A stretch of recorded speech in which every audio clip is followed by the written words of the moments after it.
Nope, that didn't work at all. Now it's going. Howdy, everybody. We have a really great run for you today, Final Fantasy Tactics Advanced, and a very good runner, Vallnoir. Just real quick, hoping, beyond all hope, that I have not fudged this up because this is my first gameplay focused stream. I'm going to get into our actual schedule real quick so that we have a chance to be like, why we hear game, no person talk. But we do still have event registration, hotel booking, and prize submissions. We'll take any prize, anywhere, anyway, anyhow. And if you want to come and enjoy RPG Limit Break in person, and you have the time and ability to do so, please feel free to check out our website for event registration, and that will give you the link to the hotel so you can book for the hotel. It's a bit of a weird way to do it, but I do want to make that clear because it has confused people in the past. And with that, I'll kick it over to Val. All right, let me go ahead and do a reboot here, get everything set up. I'm Vallnoir. I'm speedrunning Final Fantasy Tactics Advanced today. One of my top favorite games of all time, and I hope the speedrun is enjoyable for everyone. There's quite a lengthy intro, so we're just going to get right into it. So in 3, 2, 1, Give me go. a second. Oh, you want me to restart? Nope, I got it. We'll give you the 3 seconds, it's fine. Okay. Oh, why does it... Uh-oh. Go? Okay. So, this is a tactical RPG. Dudes on a grid, so to speak. Set in the Final Fantasy universe, so we're going to see a lot of familiar jobs and races and stuff. But we got a little bit of an intro to go through before we get there. This is the tutorial snowball fight. They're going to kind of teach us the basics of combat. So movement, positioning, attacking. You cannot win the fight. It is set to be a certain amount of turns. So we're going to go ahead and rename ourselves here. And I know how to type where all the letters are. That's not right at all. There we go. RPG Limit Break. So this is actually one of the first instances of version differences in the game, too. There's two different versions. There's the Japanese version and then the Western release. Western release is split into European and North American versions. European just has minor translation differences in multiple languages, but it's otherwise the same game.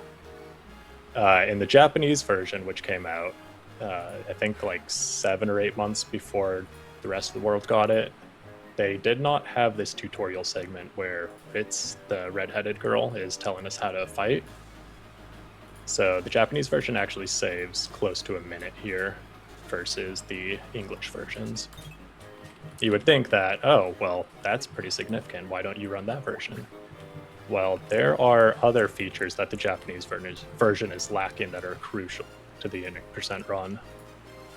So it's actually incompatible with the current any % route. There was a time when it was on par, and we used the same route between versions, but it's since deviated and been improved upon. And we'll get more into that later once we get into the actual full game. So the objective here is to just skip through all the turns. There's nothing you can really do to win. All the enemies have an overwhelming amount of HP, and you're only going to deal 1 damage at a time. So the fastest thing you can do is just pass through all of your turns as quickly as possible. Another little speed tech you're not going to visually see that I'm doing is on enemy turns. If you hit A during their thinking phase, so to speak, you can actually confirm their actions a little bit quicker than they normally would. So you can sort of, in a way, speed up the enemy turns just a little bit. It adds up over the course of the run, so it's always worth just mashing A when it's not your turn. So that's a snowball fight done. Got a little bit of cutscene time left before we get into the real game. So, a little bit more about me. I've been speedrunning this game for I think close to 12 or 13 years now, off and on. I've probably seen every iteration of the real-time speedrun. I missed out on the early days of Speed Demo Archive, theorizing routes and stuff, but in terms of the full speedrun, I think I've witnessed every version of it. And I'm very happy to say that where it's at right now is probably as optimal as it can get. Every time I say that, there's a joke that I'm going to find some new minor thing to change. And then, like a year later, oh, new route, here we go. I think I'm out of ideas now. I don't think there's anything I can do to change. Today we're also doing kind of a little bit of a different speedrun. It's called 80% Grindless. And if you're not familiar with the regular 80% speedrun, like many RPGs, you have to level up to overcome, bosses and obstacles and stuff. Stats usually dictate what you're able to do in an RPG. So the speedrun does require a lot of leveling up. And in this game, the way you earn experience is you get awarded experience per action each of your turns, and the amount of experience you get is determined based on the target that the action is hitting. So if you hit anyone at your own level, then it's 10 experience, and you need 100 per level to level up. So the optimal way to level up in this game is to just spam one ability over and over until you hit your desired level, preferably with little or no enemies around and less allies too. So it's just one character that we would normally level up all the way until level 33. And that process takes around 45 minutes, and it's very boring, monotonous. It's really the only flaw that this speedrun has, and what kind of prevents it from getting showcased very often. So today we're doing 80% Grindless, and what that is a community member, Romulator, shoutouts. They created this Lua script that it essentially checks that you're doing all of the 80% route steps. And then upon completing the mission that we would normally grind in, it's going to just auto level up our characters to the level that they would be at the end of the grind. So it skips 45 minutes of just using the same skill over and over, and it makes it how just the speedrun is all the technical parts and not the boring parts. And hopefully it makes it for a more enjoyable experience. I know that when I stream this game, everyone jokes that they missed the grind and that I should go back and do it. Lies. Don't let chat gaslight you. I mean, to be fair, it's a really good just chatting segment. If you've got the chat for it and everyone's willing to just joke and banter, it's actually kind of enjoyable. I've done a lot of offline speedruns, and I'll just put music on the side or a video or something while I'm doing the grind. Yeah. If I don't have anyone to talk to, and that works too. I mean, that's really like the nail of a RPG speedrun is chat keeping you from losing it, because they're just usually so long. And you're just kind of like, oh, please save me. Yeah, there's a lot of RPGs with very, very little downtime, which is kind of cool. Like I tried dipping my toes into the Disgaea speedruns, another strategy RPG. Yeah, those ones are so blazing fast. Like, it's just nonstop go, because there are no animations, no turns, essentially. It's just... Yeah, you can turn all that stuff off, and it's just blazing constantly fast. going. I don't even know how you would chat with something like that. But for FFTA, you got plenty of time with enemy turns and stuff to look and chat. Yeah, I know a few people that did Disgaea in the previous years, probably like a decade. Oh gosh, why? Now I know how old I am again. But yeah, I've been around for a long time, so I've known a few people that did Disgaea and other games in that from the developer as well in the past, and that's one of those things. They're very fast, but I hear the auto battle has kind of made it boring because the Oh, game the kind of newer plays versions, itself. the newer Yeah, releases. Yeah. like auto battle on its face is neat, and then when you realize it just does the optimal thing, and all you have to do is like shuffle it on and off for certain instances, and that's that. And you're like, okay. Yeah, there's a point where quality of life goes too far. And then, in terms of speed running, it kind of removes a lot of the fun of it. Yeah. Okay, so you said you've been around for a long time. I'm gonna do a throwback here, and we'll see if you remember this, because the way I found this game for speedrunning was Speedruns Live. They had this feature where there was a sort of a bulletin board you could request racing on, and someone was requesting to race this game, and I'm like, I don't know anything about it. Sure. So then I hit them up with a message, and I don't think that feature still exists, but it was actually pretty cool, because if you wanted to race the game, this was before Discord and the like, so I mean, there wasn't easy ways of finding other community members. just mentioning like SDA and Speedruns Live, there's a lot of people that go, "What? What are Yeah, those what are acronyms those? for?" Yeah, Speedruns Live was a really cool offshoot to like create a more communicative community. Everybody just kind of like talking with Yeah. each other, because before it was very like there's disparate. At most, you'd see threads on SDA, which was like the, I guess, grandfather or father of like the modern scene. Yeah, probably grandfather. So it was an old form where people would share strats and stuff, talk about runs. Used to post runs, but you'd very rarely find like something up to date, because people would be grinding for months until they found something they wanted. Well, back in the SDA times too, a lot of what was popular was segmented speedruns. So it was all about, reloading this one fight over and over until you get it optimal, then you move on. And, when you optimize an earlier part of the run, well, now you have to redo everything leading up to that. Yeah, because the other rule too is they didn't want you to save and load during runs, so it was either doing it in segments or doing it all in one go without being able to reload. And with a tactics game, I think you can kind of figure out how abysmal that actually sounds. Yeah, I don't know if the forums are still around, but it's always fun to go back and read the discussions on this game. Okay, I'm just going to interrupt myself here. Mont Blanc, the Moogle, has a chance to just use melee attacks in this fight, and you lose so much time when he does. So I'm really glad he used magic here. He missed one hit, but that's fine. Didn't get a melee Monty.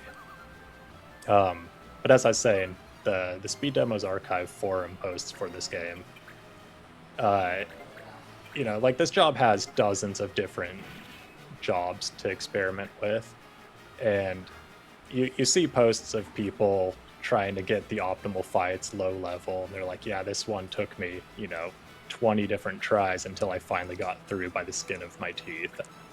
It's like, it's an option, I guess. It's not RTA viable though. Yeah. Oh, you're talking about. So we got a couple of people in chat. One of them is asking about the Final Fantasy Tactics Ivalice Chronicles, or Tick.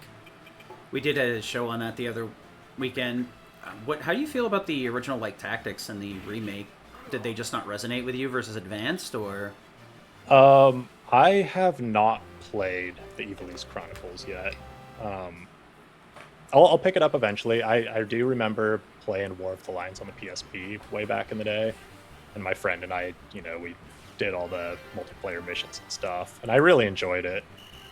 I think the quality of life stuff they've added into it probably makes it way more approachable, because I definitely got myself into a situation where, the top of Riovan's castle or whatever, the assassins on the roof, I could not beat. So I'm like, cool, that was my only save file.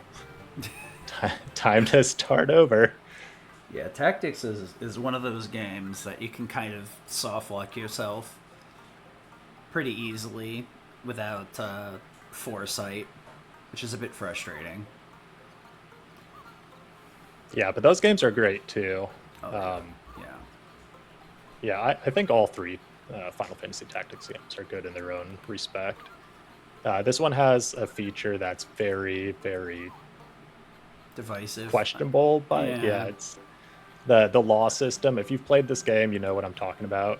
It's casually, I think, easy to work around because you can just, sub in different units if some you have can't attack. Couldn't you Speedrun, also... we're a little bit more restricted. Can you save scum the actual cards or the rules, or is it always the same when you land on anything? So the law system is set on a 20-day rotation, and it'll just keep looping around each month in the game. So you know what they're always going to be. Gotcha. It's been so long, I fully forgot. Side quests. Yeah! Hey, that's the character limit, by the way. Yeah, we'll get more into the law system in a little bit. We were like thinking of names for our like content and stuff, and they just all ended up being these like very blunt memes based on RPG gimmicks, and we're like, yeah, I mean it fits. Yeah, side quest. People don't care what it's named as long as they get their chunk of Final Fantasy Tactics Advanced. They don't care if it's called Random Encounters or Encountered Random. Need to sell a couple things here. Money in the early game is actually pretty tight in the speedrun. Gonna buy a couple things just to increase my attack power for the time being. And then do a little bit of equipment change. So one of the objectives early on is to master some archer abilities on RPG Limit Break here. Oops, we don't do that yet. And then we don't need healing, so we're just gonna switch the white mage over to full offense. Give the archer a new bow. No reason to heal when you can just kill. Yep. And then we'll go to our first actual mission. Do you just get 5 slots? They're not like dedicated to specific equipment? Yeah, I mean, you can obviously not fill them all with swords and stuff. Shield, like yeah. there's a certain limit on that. But like if you wanted one weapon and then 4 accessories, have at it. Interesting. It's been so long. I don't even think I ever thought about that casually. I just like was coded to do it the way that all the other RPGs teach you to. I know, like casually, I like to, put weapon in the first slot, hat, armor, boots. Mm-hmm. Like each one to me, I designate to a specific type of gear. All right, so first RNG check here is, can I hit the ferry? Okay, good. All right, we got a good run. So that's what most of the RNG in this speedrun is going to be, is just accuracy checks on enemies.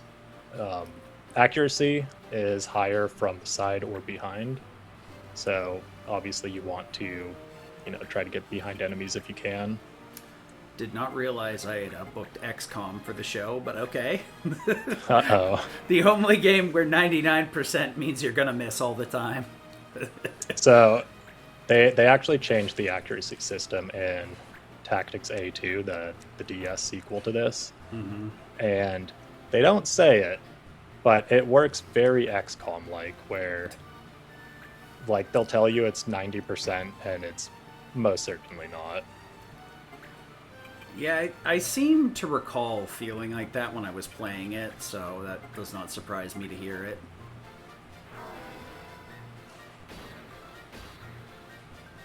So unfortunately, the goblins did not line up like they normally would here, meaning my reserve units kind of all get front attacks here. Yeah, 50% chance. Doesn't really matter who gets kills, though. Just trying to defeat them. Oh, that's good to know. You don't have to do a certain burst strat. No, I don't have to worry about Defeating EXP kill management yet. Yeah. Okay. That always gets a bit that frustrating. will become it becomes a thing throughout the later parts of the run. I also wasn't paying attention to the Far Goblin, so I did get 1 judge point, which is you get awarded judge points anytime you KO a unit, or there's other ways of getting them too, where Ooh, that actually works out really well. You can get them if you do the reverse of what the law is banning, and we'll kind of abuse that in a short while. But judge points let you use combos or summons later on. Okay, 33, perfect. So 33 HP is just the right amount that I should be able to do that damage. And combo always does 100% of the estimate. And since I got a kill in the intro fight, that means I can just use a combo and not worry about accuracy.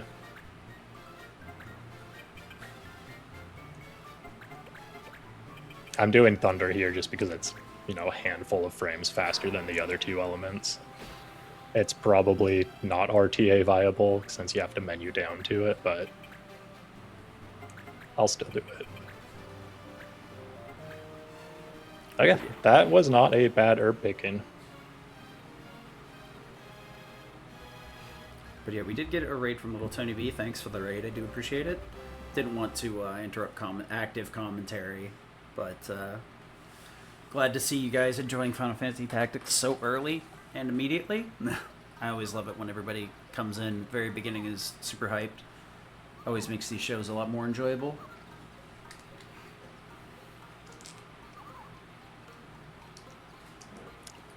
This game doesn't have anything really in the way of full manipulation. Rough. But we're going to do something here to try to ensure we get the equipment we want from the missions coming up. So there's new missions listed in the pub, but their rewards have not been determined yet until we move off that tile. And when you reset the game, the frames start counting from 0 again. And as long as you hit the same frame window, the rewards will be the same each time. So we can use that to determine what we get from these two missions that I'm about to take. But I do have to mash through all this intro stuff pretty fast to get it.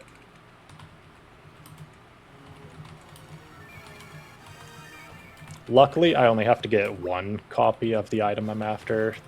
We have a race category called Famfrit, which is just going through the game and trying to beat the first main boss. And the route for that one, if you want to be as fast and as strong as possible, you do need to get 2 copies of the item, which is like one very specific frame to hit. There we go. Kaiser Knuckles is what we're after.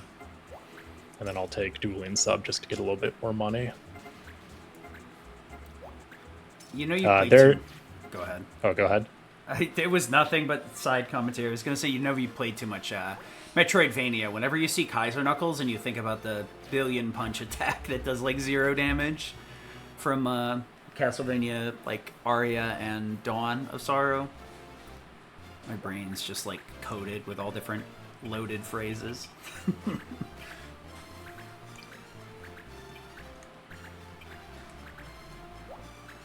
There's a set of frames that can get you the Kaiser Knuckles on the Dueling Sub, the dispatch mission I did.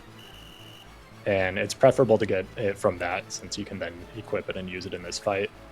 And we'll see why Kaiser Knuckles are so absurdly powerful in this game. In fact, any Final Fantasy game I see them in, I'm just like, I'm using that. The irony is thick. It feels bad, man. You guys check out these Kaiser Knuckles. Dodges it. God dang it! Well, he doesn't have them yet, so it's fine. Oh, okay. Gotcha. That's what I thought. You were still earning them. Yeah. I know in Tactics you earn job points to learn abilities that way. Is this one skills from weapons? Or is it so, yeah, each weapon or armor, like your equipment is what teaches abilities, but you get the ability points at the end of missions. So more like Final Fantasy IX rather than Final Fantasy Tactics. It's what I recalled, but never can tell since it's been so many years. Yeah, you get experience from actions in the battle, and then ability points outside from finishing the fight. And then I think A2 switched it so you get both after the fight, so you can't just, you know, grind in one mission over and over. Gotcha. It's weird how all three of the tactics games kind of handle it just a little bit differently, because the original tactics is you get both from your actions. I mean, a lot of tactics games have like a very abusable grind method, despite how hard they tried to avoid allowing that. Just kind of like a symptom of the way that combat works in these games.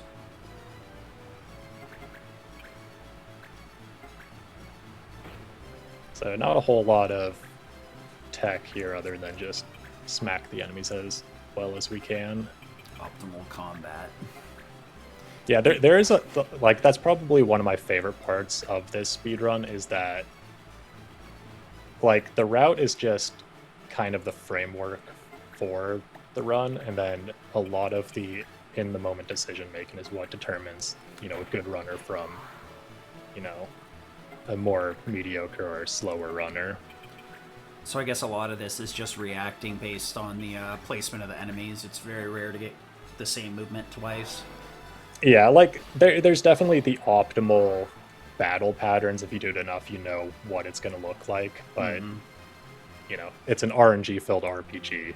A missed attack can throw off your entire battle plan. There's nothing you can do about it.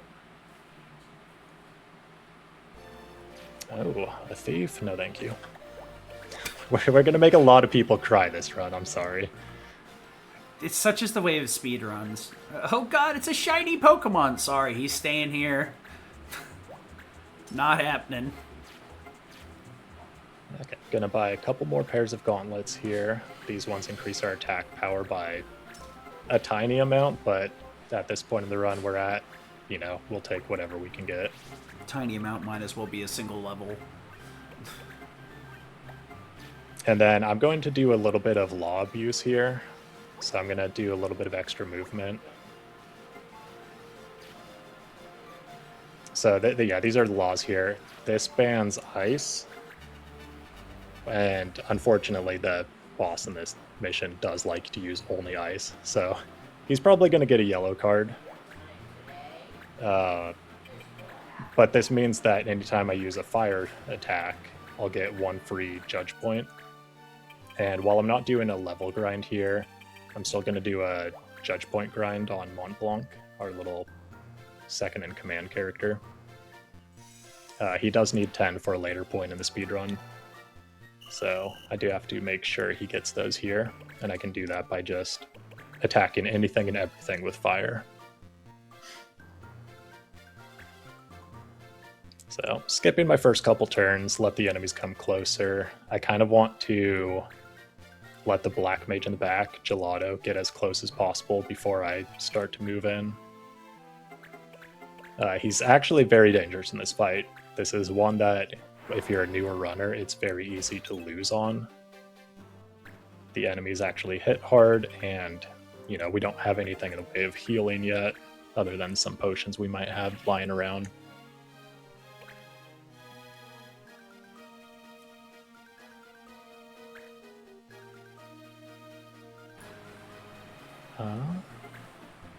So this skill boost is what we would normally use to level up over and over. You just spam boost 10 times per level, rinse and repeat. Actually, I want to put you here. So every fire spell I cast is 1 judge point, and I want to get to 10 before I exit this mission.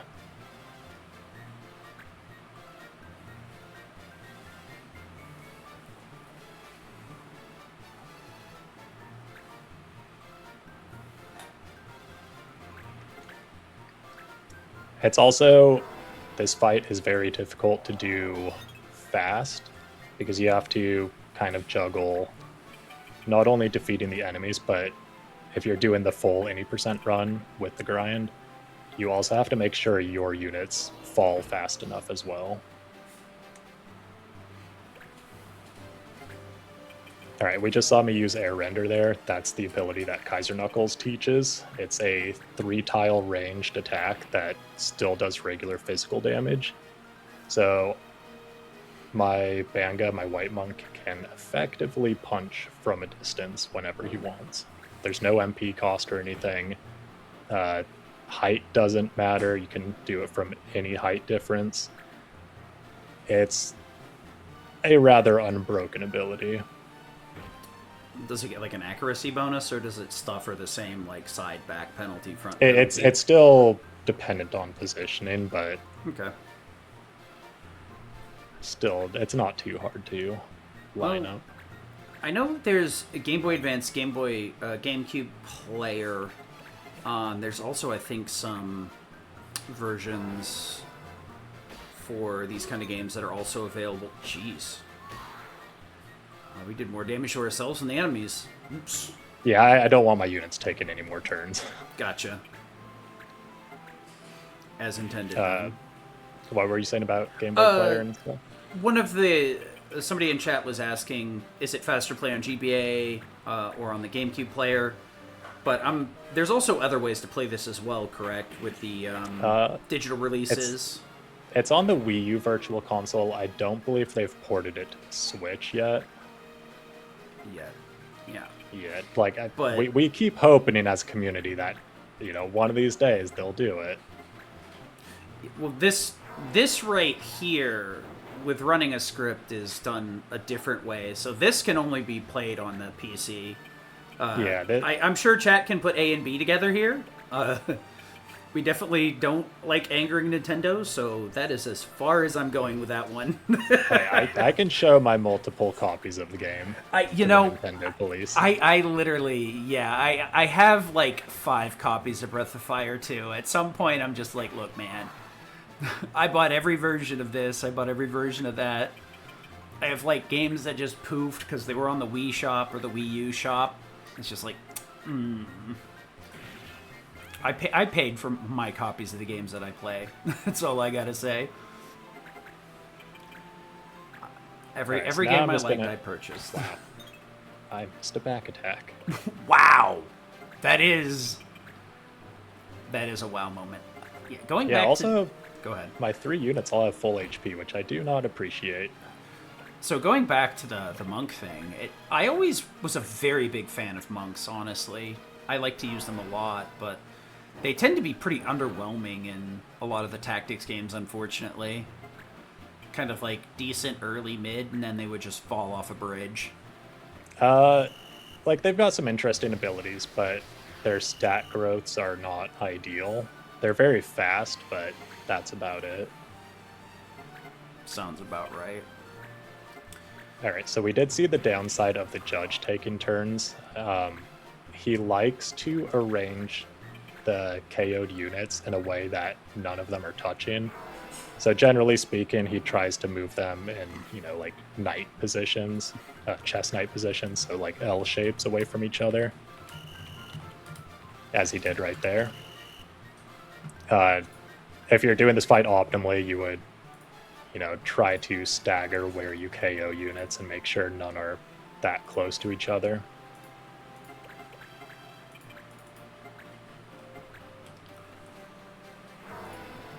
But for the rest of the fight, I'm just going to kind of work on getting 5 more JP on Mont Blanc here.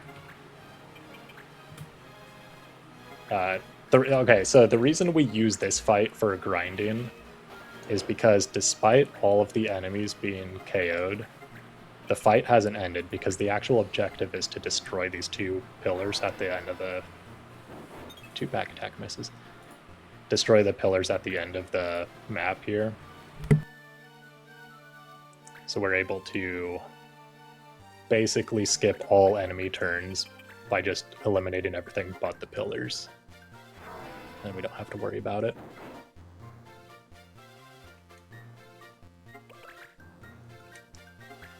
So we're just going to move him. So that should put me at 7 JP, so I need 3 more. Thankfully, the orbs also absorb all elemental damage, so I can just continue hitting them with fire until I get the remaining ones I need.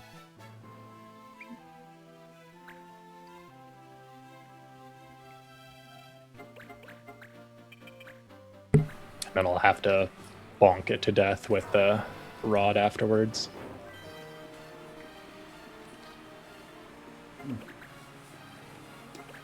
So this is 9, and then I'll get the 10th one by smacking it.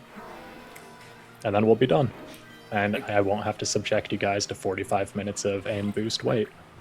So, I guess we did kind of end up assiding the question of what's faster to play on.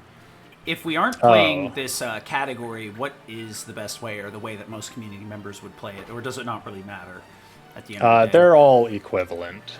That's what I thought. I don't think there's any difference in lag or anything between any of the versions. Yeah, a lot of cartridge-based games like this, it's like borderline same across the board. There has to be a really, like, as silly as this sounds, like anal retentive community, because like I was in the Mega Man X community before, and they really were heavy on like lag management, things like that. So like emulators were going quicker because they wouldn't emulate the lag properly. But with a lot of RPGs, it doesn't seem to be too bad, or it's like the same across the board. Obviously, for a stream, you'd either have to have a DS with a capture card, or you'd have to have use GameCube player, which is what I usually use. Yeah, I have an output modified Nintendo DS, so I actually play on DS and then just hook it up to USB on my PC, and then I just play off of that. And it works really well. Obviously, it's, you know, quite a bit more expensive than typical setups, but I also speedrun some of the other DS games like Final Fantasy Crystal Chronicles Ring of Fates. That's another awesome speedrun. Handheld consoles are a big struggle, for better or worse, because it usually costs a lot of money to set that up. I mean, to be honest, even the GameCube player can be very expensive because they're somewhat hard to find. Well, at least they were last time I checked. All right, first failed mission. It's because I didn't actually want to do it. The way these unit wanted missions work is if you ever find yourself in a position where your clan is under 6 units, they'll show up in the pub, and then you can, you know, send dispatch and recruit whatever they're offering. But the pub has to update after you have less than 6 units. So I needed to dismiss all the units from my clan, do a mission, fail it, and then now the wanted missions show up. And the reason I dismissed all the units was because the level that the new ones come in is based on the average level of your clan. So by dropping all of the lower level units, I'm able to, you know, get a higher level unit than I normally would. And we kind of glossed over the fact that, yeah, the Grindless script did automatically level me up to level 33 and 15 at the end of the mission. So again, we're just skipping the grinding part just to save time. And yeah, I was gonna mention it. I noticed it on the save because I was like, did we do the grind? And then I just saw level 33 on the save, and I'm like, okay, yep. Didn't even have to ask. That was the grind. So now, okay, I'm looking for dragoons primarily. We're kind of fishing for specific jobs on the Banga, and the wanted missions can pull from the entire job pool for that race, with the advanced ones having lower odds. Dragoon is the clear winner for the Banga. They're fast, they're strong, they do everything good. Also the lowest success rate for recruitment, but you take what you can get. Gladiator would be the alternative that I'm willing to run with. That one's debatable. It's runner preference on how low of speed you're willing to go. So somebody in chat, Templar is the worst. somebody in chat is asking about the grindless script. What it is we're running a version of the game where we run a script to just grind out the fight for us. So we skip 30 to 45 minutes of doing the fight manually, but we get the same level up pattern and all that. So it just speeds things up to make this a little bit easier. Obviously, you probably won't see this in a marathon, But it is a quality of life hack that makes this a lot more approachable, since you don't have to waste 45 minutes and then get your run reset every, 20 minutes type of thing. Feel free to correct me if I was wrong. Yeah, no, Grindless, it retains the entirety of the speedrun. It just does the leveling for you after you complete the mission, so you don't have to sit through it for as long. Yeah. In terms of viewer experience, it's, definitely preferable. Yeah, I mean, it's a massive boost for the runners, too. Honestly, like, I was like, all right, let's do Final Fantasy Tactics Advanced, and then, like, 2 weeks later, I start seeing rumblings about Grindless, and I'm like, wait, what's this? Yeah, we had already agreed to do this speedrun before Grindless was a thing, so if anything, it just saved my sanity a little bit.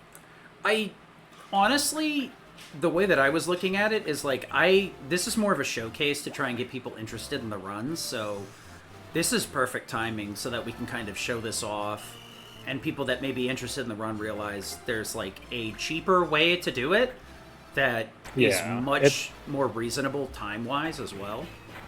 It's not an official category on the leaderboard.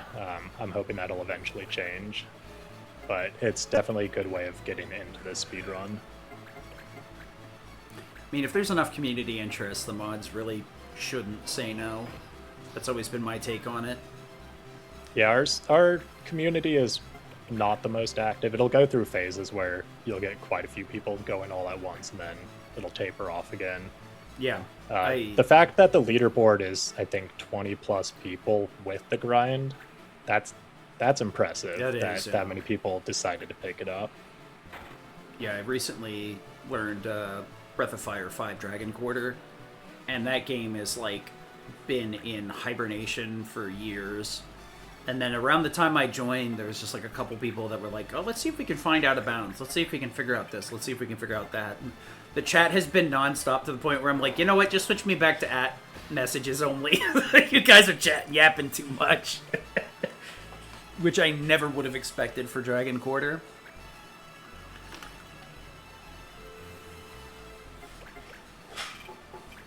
All right. I didn't mention it, but there is it's a community term. It's called judgeless. So what that is it's clearing a fight so fast that the judge never gets a turn. The very first fight against the two Banga, when we come into this fantasy world, that has potential for judgeless, but you have to get extremely lucky. And then if you get it, your run's essentially doomed to fail. There's a good chance I might get it here if this connects. Yep. So I got judgeless on Thesis Hunt, which is really nice. So the judge just like randomly moves units around and then kind of like wastes time. That's about it. Yeah, he'll also move around the map if you start to get too close to him. So it's all about just saving an extra turn of a unit doing something. The moving of the bodies is probably the biggest time waster. Do the bodies do the same thing that Tactics does, where they like crystallize or whatever, or? No. There is permadeath in this game, but it's only in specific areas, and we'll make use of that when we get there. Gotcha. So the actual grind, it's gone through quite a few iterations. Frosty Mage is where it kind of started, and then at some point I figured out you could do it on the very first mission by hiding behind a rock and using the only space available to access it and blocking it off with the body. So we actually did use corpses for a while to stop enemies from getting to us. We grinded on the first map for a while. And then it was discovered if you blind the last goblin, he'll punch you once or twice and then just completely give up and just stand in one place forever, which is really weird.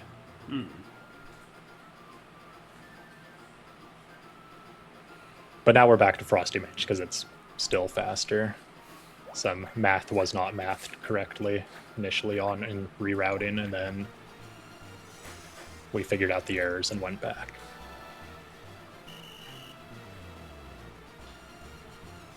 All right, Cheetahs is, other than the intro fight, our first experience with guest characters.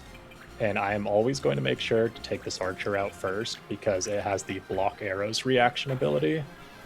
I cannot block a combo attack, thankfully. But Shara, the Viera guest character, will single out that unit nonstop, and she's an archer, so she will never hit an attack on it. And it's just an absolute waste of time. And again, we can just see the power of being able to ranged attack at will. But yeah, guest character fights are probably, I wouldn't say the worst part of the speedrun, but they're definitely frustrating just watching, you know, the game make terrible decisions when you're just trying to go fast. Like disable and it has a 0% chance of hitting. Almost got him. Thankfully she moved close enough I can just punch her. Just so go ahead. Oh yeah, from this point on through Hot Awakening, which is about 8 or so missions from now, I need to get 10 judge points on both of the Banga. And it's kind of like rationing your kills out. And it can be difficult to do because if one misses, then that just slows, you know, accumulating them that much more.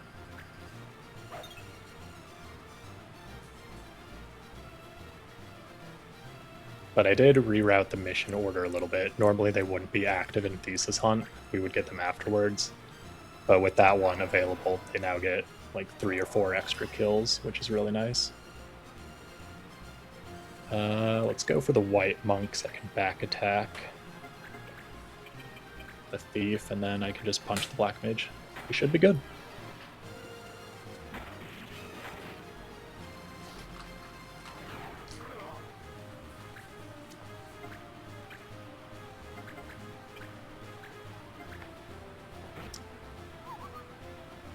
And I can reach both sides of the black mage, so it doesn't matter which one she goes to. If she wants to crit here, nope, she's doing MP damage. Never mind. But this is looking to be judgeless as well, which is really good for cheetahs.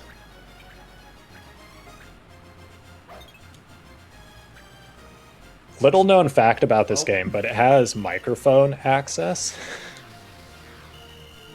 And when you say something, it will do the opposite. Yeah. Wait a minute. There wasn't a microphone on the Game Boy Advance? Get out of here. No, but on my DS. Yeah, right. Almost got judgeless. It was funny. It was judgeless in spirit. I think I was playing the Ace Attorney series on DS, which I didn't even realize was originally Game Boy Advance. You go through like the whole thing, and then they add an additional trial at the end where you have to use the microphone, and I'm like, what the? And I just straight up like my brain couldn't wrap around it. Did you have to like shout object and stuff? Or? Well, no. There's like one part where you have to like put finger powder over like a fingerprint or something, and blow it off with the microphone. But the entire rest of the game was a Game Boy Advance game, so none of that was in it. And I'm just like, wait, we're introducing this at like the 6th game? What? I'm very confused. I don't understand. Very good game, though. The last time I came back to this town, the cutscene I got in the pub activated, I would say, the most annoying feature in this game. It's called Clan Wars. Oh. That you'll just never think of that name ever again. But from this point on, random clans can spawn on the map. It's the game's form of random encounters, but you can see where they are. And they will do everything in their power to prevent you from getting to where you want to go. But they're mostly avoidable. They move every other day, so you know they're always going to move on an odd number day. So you can kind of use that to avoid them. Like, see, there's one right there. Gonna pick up some missions here. We need this one. I need to collect some mission items for later in the run. They'll give us bonuses in combat during missions as I do them. The ones I'm looking for mostly are ones that increase my attack power by 5 or 10% or so. Okay, so now we got this one blocking the way down. They only last for 6 days on the map, but any one you run into is, it's full minute lost because you have to go into the engagement and then flee from it. So we did get a question in YouTube chat a bit ago, asking, does it explain why the judge kind of moves the characters around? I can't remember if there was ever like a story part about that. I don't think they explicitly say why he's moving them around the map, but it's just for the player's convenience, really, so you can never end up unable to reach an enemy or something. Yeah, that's kind of what I thought. It's one of those gameplay conveniences that like is just like, so what now?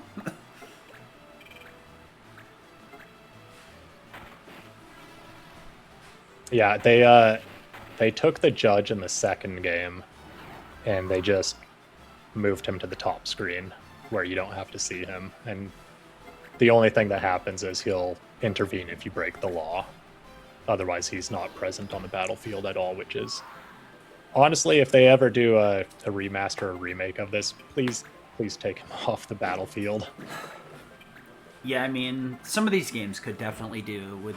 It's an interesting idea, but like the initial implementation is kind of, for sure. I can understand it because as a GBA game, you're limited on real estate for the screen, so that's why there's no turn order displayed at a glance like newer games would have. Yeah, that's always the rough one in tactics games where you don't know the next couple of turns at the very least. Yeah, the more you do the speedrun, the more you get a feel of the flow. You'll kind of know, okay, this unit's going to get a turn coming up, or like I should be going probably after all of these ones go. Then you can plan out your attacks in advance. Does this have a sub-menu where you can look at the turn order? Yeah, you can either set... So you can set one shortcut to the L button. I have it set to flee in case I ever, run into a clan and I just want to quickly get out. Gotcha. I think the default is the laws, but you can also do turn order. Gotcha.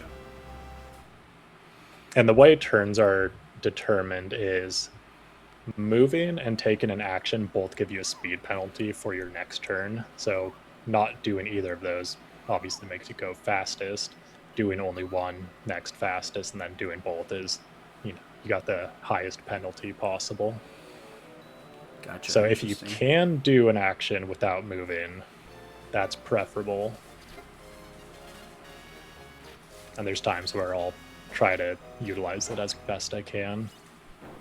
But right now, most of my clan is, physical attackers, so I can't do a whole lot there. So put in the mithril pick on missions from now on because it gives me 5% extra attack power.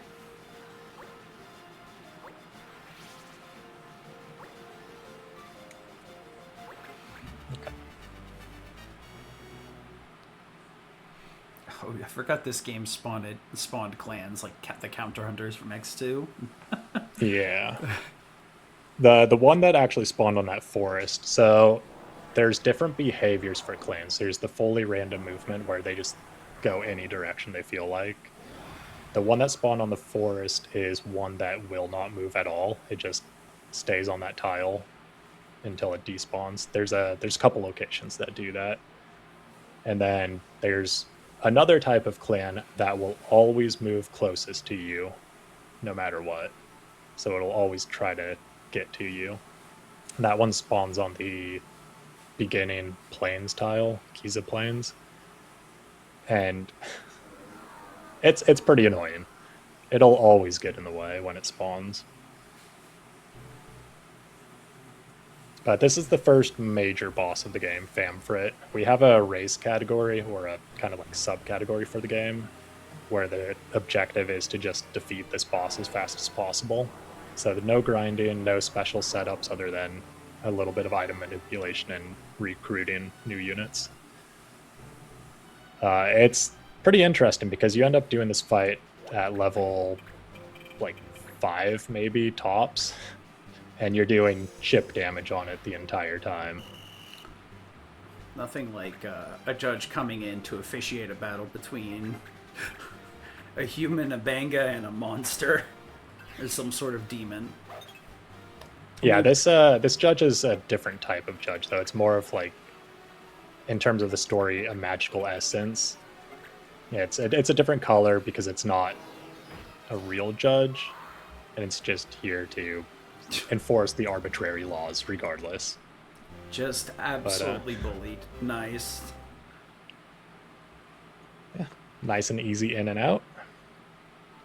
Now, unfortunately, because we're going to destroy this crystal here, it's going to set off some changes, and those changes are going to be the law system gets more complex. They're going to change what the laws are, and they're also going to add a second one each day. So now we have 2 laws per day to worry about, and then it'll eventually escalate up to 3 laws per day and increasingly more difficult to work around. I do appreciate that you caveated that boss, saying that in the race category it's like a nightmare and you're just doing 1 to 2 damage. You just two-shot him. Its body's hitting the floor nonstop. Like, one of the things you do in the Famfrit category is you buy a lot of high potions and Phoenix Downs with your remaining money because you're going to need them in that fight. Like, and your units will die a lot.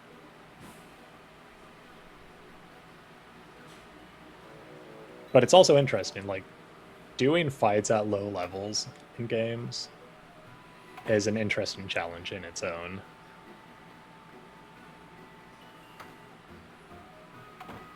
So here's the cutscene where, Mute, who is essentially prince of this world, is just asking if he can make the laws more strict. And basically, they're determined on a whim by him.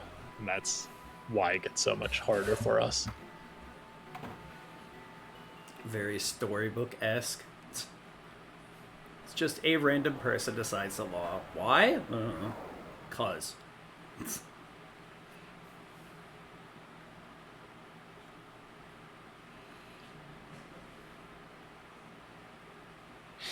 But soon we're going to get access to anti-law cards, which those are kind of ironic in a way because there's a law that bans them, but they're specifically made to break the law system. So it really makes no sense how you can try to make a law to stop it while also having them exist at all.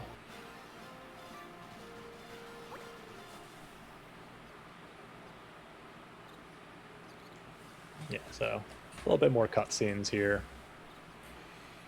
And then we're going to start changing our jobs around a little bit. We're going to have to do a little bit of digging in the pub to get specific missions.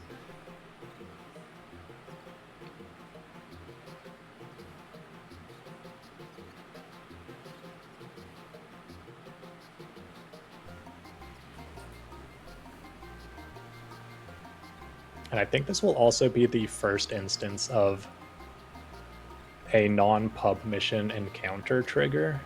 So there's a couple missions in this game that spawn when you enter a map, which can really take a casual player unaware when you aren't expecting to suddenly have to fight when stepping on a city, and then here you are.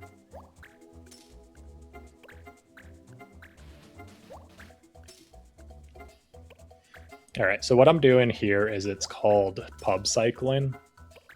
So I'm not going to do all these missions, not even close. Oops, I want the mithril pick here. I'm going to take these missions and then quit them. So this will remove them from the pub listing, which can only display so many at a time. And it'll let the ones that are in the backlog move up into the current listing. So now I can get Diary Dilemma, which is what I'm actually after. The reward for this one is the loaded dice, which, again, just increase my attack power. Need to buy some new weapons.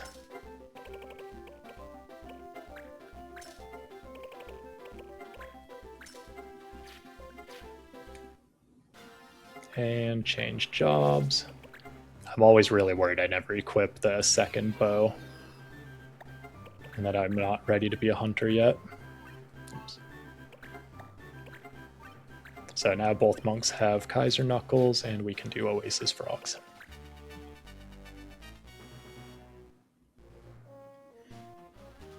So the way the job system works is that you have to master a certain number of abilities to unlock more advanced jobs. For the most part, a lot of the unlocks are just master 2 abilities in this job, and then you get kind of an advanced version of it of some sort. So I mastered 2 archer abilities with RPG Limit Break, and then I unlocked Hunter because of that. And Hunter is going to give me access to the Sonic Boom ability, which is kind of like Air Render. It's a range of 4, but it's an area attack. It's a little weak on Hunter, but we'll be using it with a different job later on that's much stronger.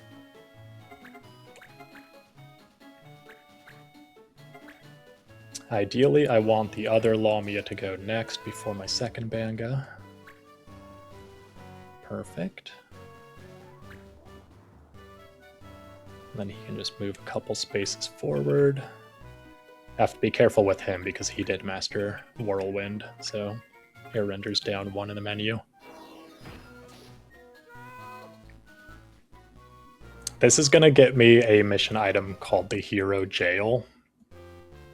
It doesn't give any stat bonuses when taken on a mission, but it does allow us to recruit a what's called semi-secret character, or maybe secret. I won't be getting them yet, but I will pick them up later.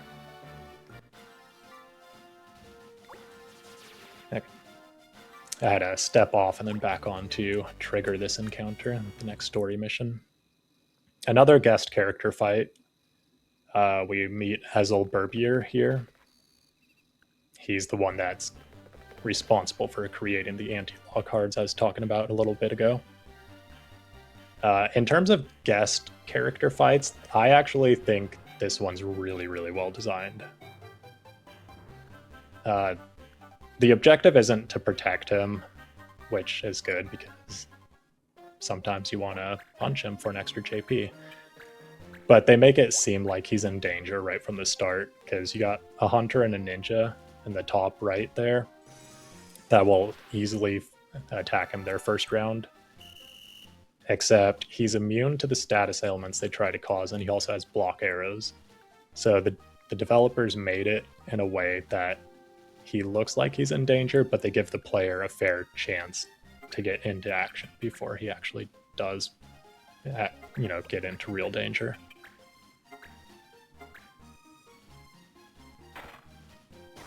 So there's Sonic Boom. Very, very useful skill. You can use it with any weapon and it retains the same range.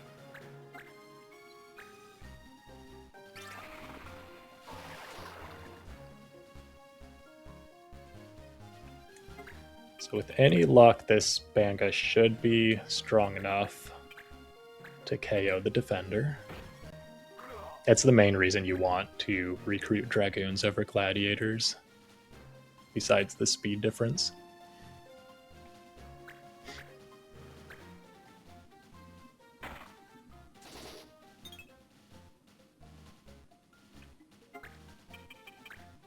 I haven't been paying too much attention to how much JP the Banga have, but I don't think they've missed very many attacks, so they should be fine. Oh, that's definitely another layer to have to pay attention to all your different stats and stuff. I guess it takes a little bit of time to check those versus just keeping track of it, right? You can see it on the bottom left of the character portrait each turn. Okay. So it's easy to check at a glance, but you do have to remember to do it. Understandable. Like RPG has 2 right now, but it doesn't really matter so much for him.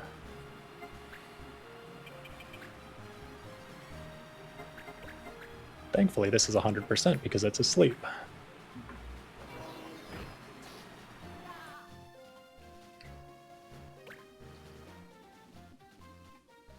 That's unfortunate. Yeah, the hunter can either move closer or further on its first turn, and there's not really anything you can do to influence it. And now the judge has to move the gladiator. Or the fighter, that works too.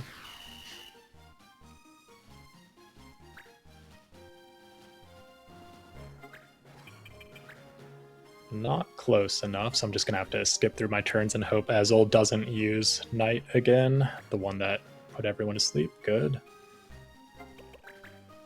Gonna move him back so the hunter definitely comes forward. Oh, that one has 10 JP already. Yeah, we're fine.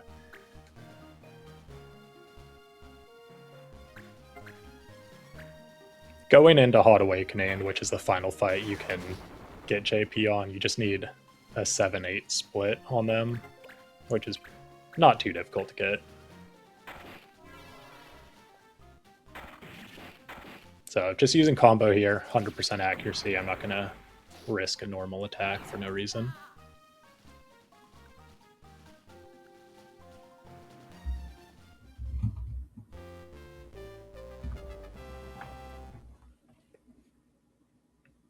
The law card, so we're going to start getting anti-law cards and law cards from missions from here on out.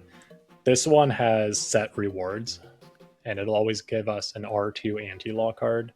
Laws are divided into ranks depending on their difficulty. R2s, I couldn't tell you what rank most laws are, but the R2 is useful against the missile law, which comes up near the end of the speedrun. Sometimes you might want to just pop that law card and go on a fight on an off day. And like any RPG, everyone but the main character has plot teleport of some sort.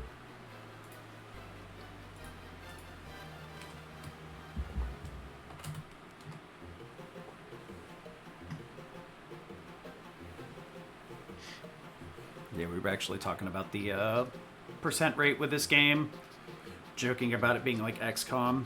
I think that's like just a struggle with a lot of RPG or tactical RPGs like this. The percentage. So always this feels one a is little... Go ahead. This one's accurate. Like, it doesn't feel off at all. Mm-hmm. And there's also things you can do to, make it more in your favor.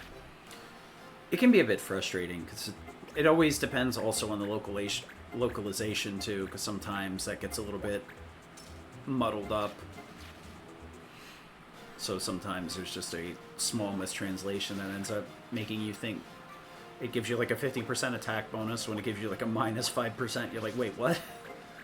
Yeah. There's an ability, a support ability that you can learn in this game called Concentrate, which literally does just add a flat 50% accuracy bonus to your attack. So even your front attacks end up being, 80% or so, which is absurd. And the speedrun used to, I wouldn't say rely on it, but like sometimes you could get it and it would be really lucky for the end of the run. But it turns out that you're losing way too much attack power switching to it now, that you're better off just doing low accuracy shots and gambling.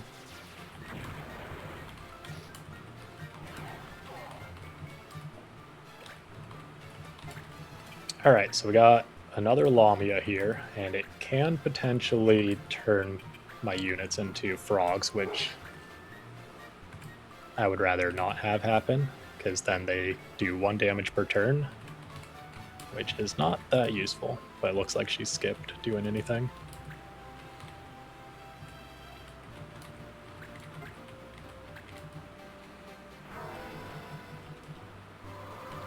I do need to get 1 kill on the lower JP Banga here, just to put him at 7 at least. If he gets 2, that's good, but I can give him the longer route on the next mission to get the remaining he needs.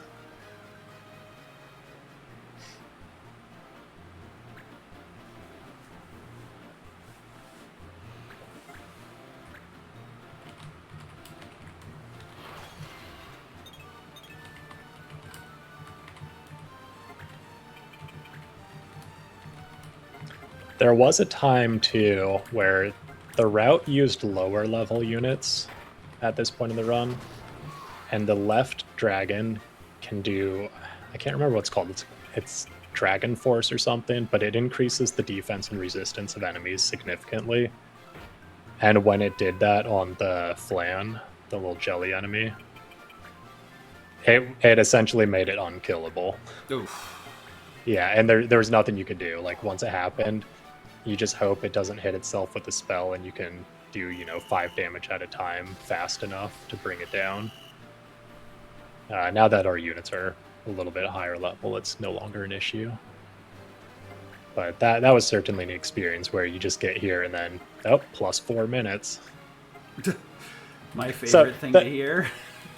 The route has gotten a lot better over the years.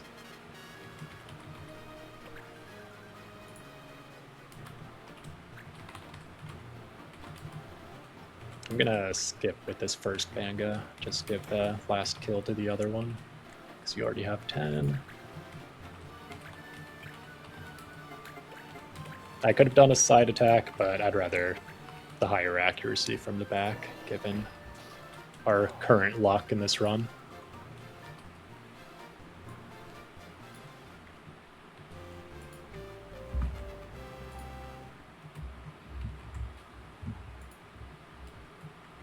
Alright, so up until this point, I've been placing icons on a map for each new area we've unlocked, and some of you might be wondering, is there a reason for any of that? Is it a set order? Like, why are things in their spots?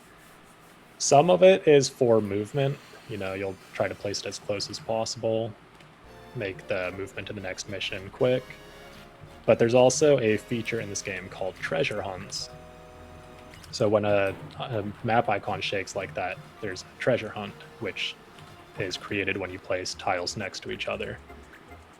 And treasure hunts have specific setups, essentially. So this one is 2 towns and 2 mountains nearby.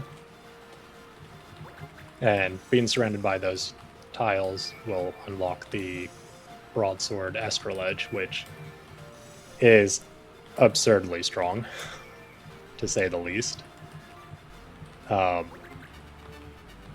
can basically one-shot every enemy at this point in the speedrun if you equip it, which might be a little bit much, but we'll need it later.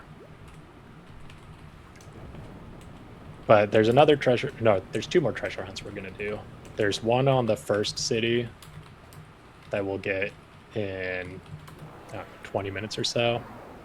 And then there's one right before we beat the game that'll give us a really good great bow with a ridiculously large range.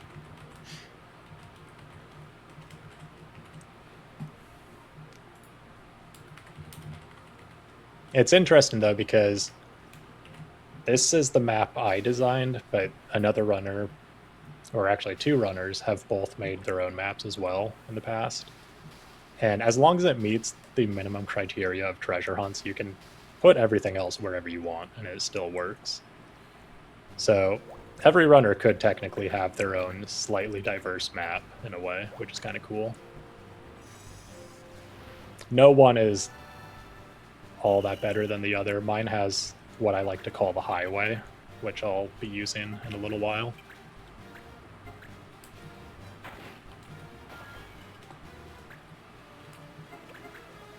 So we have the most threatening enemies imaginable right now. Just some crystals we're gonna punch. Casually, this fight's meant to take you off guard because they charm your units.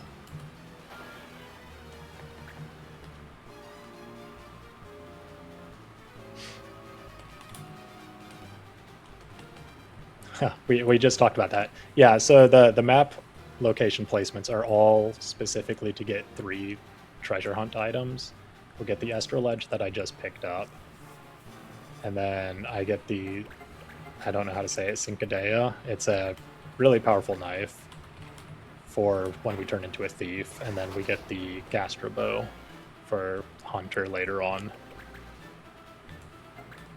Everything else is just kind of placed in a way that, it's close enough we can optimally go to it.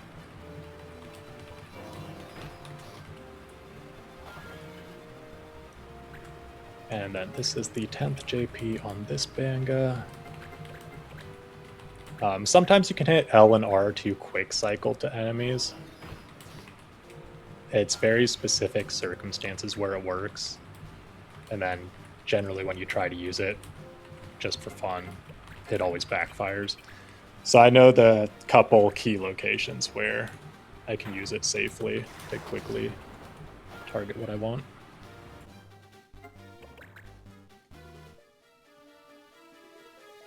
But yeah, all these crystals have either a ranged attack or hit up close right when you're right next to it, so they literally can't do anything in this fight.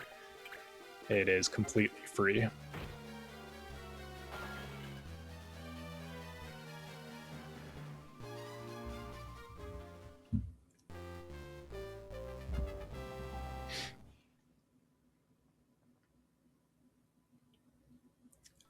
Next up is Magic Wood.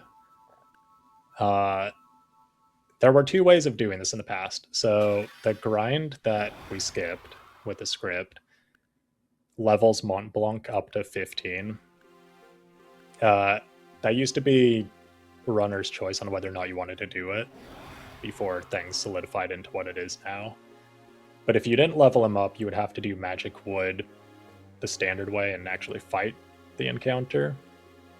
Doing the fight optimally is as fast as what I'm about to do in it.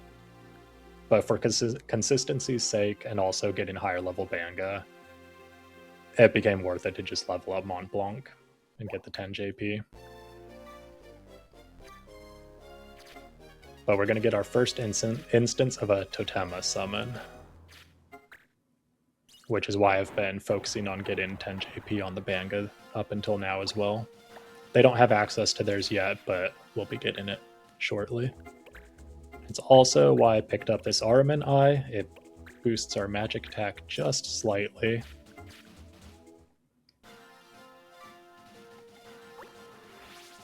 Don't like that clan being there, but you can only do so much. There is a hard calendar deadline that I need to meet halfway through the run. So I can only do extra movement so much, but it's pretty lenient now. Alright. So Mont Blanc finally gets to see combat again. When I defeated Famfrit, I unlocked the Moogle's ability to summon Totemas if they have 10 JP. Totemas being just, giant magical summons that target every enemy on the map at once. The Moogle, Banga, and Human Totemas do HP damage, while the Viera and the Numu do MP damage. So obviously two of those are not going to be useful at all, except for maybe a casual fight. Not to mention, we don't have any of those races in our clan at all. I spy a jester. Woo-wee. So here we go. Famfrit's on our side now.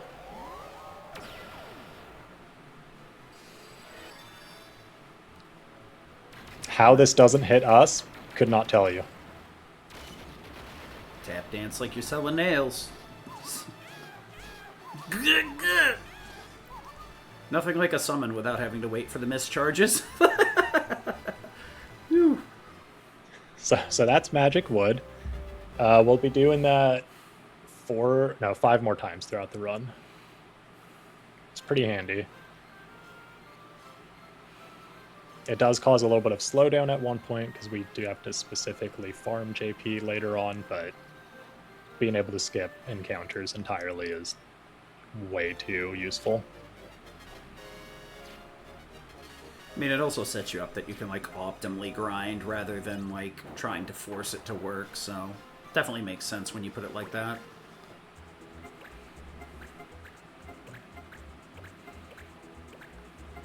Okay, I think I got a Kukiri from a mission earlier, which is nice. So we change to Thief. I think this one was the slower one, so he gets to be a warrior now. Give him the cool new sword we got. And I did get a Kukiri, nice. Make sure to equip Hunt, and now I have to worry about this clan that's in my way. Yeah, okay. Just gonna... So I can't go up because he might go left again. Okay, that clan's gonna chase me no matter where I go.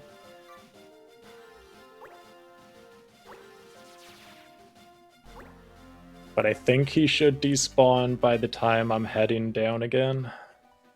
Hopefully.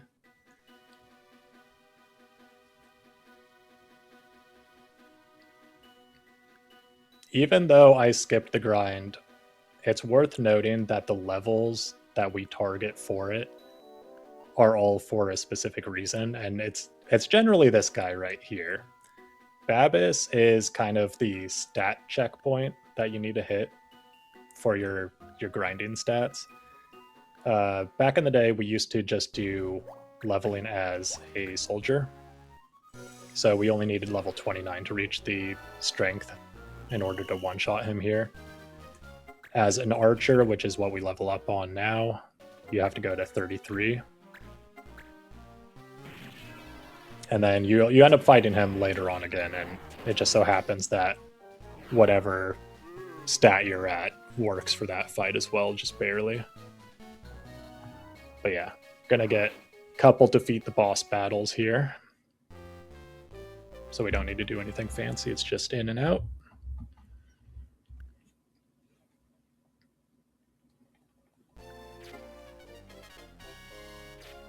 And again, combo is 100% accuracy, so we don't have to worry about missing that one.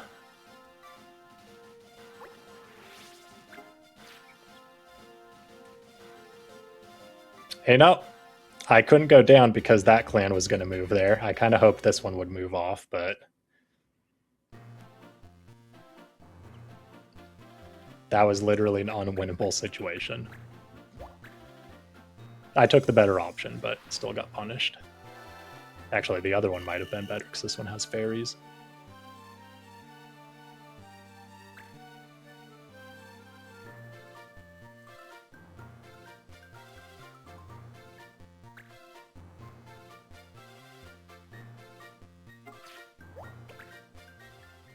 It is worth noting that the way the the shop works is that it increases its stock of items after 10 encounters and then 20 encounters. And random encounters like this count towards that. So I will get a shop upgrade earlier than I normally would, which I can use if I want. I'll probably just stick to the regular route, though.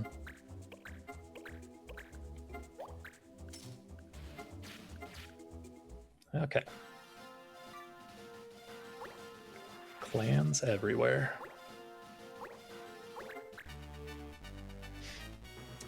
This is Pale Company. We get to fight a Dromalek now.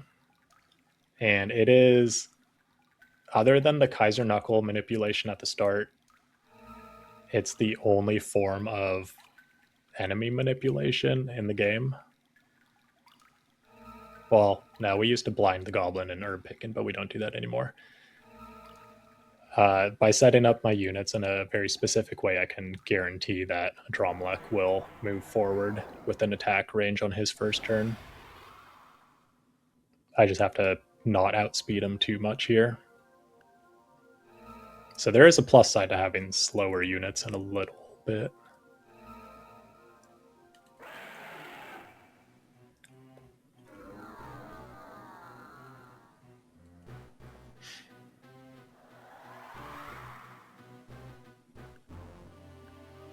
Unfortunately, all three of my attacks are going to be from the front, so it's going to be, I think, 60% accuracy. He's a larger target, so he gets a 10% penalty just by default. But I'm going to put my units in a straight line here. Make sure the warrior's in front. And I can't remember what the ability is called, but Dromalek's going to try to use this attack that hits in a straight line. So he's going to move right in front of the Ice Dragon and then target all of my units in one go.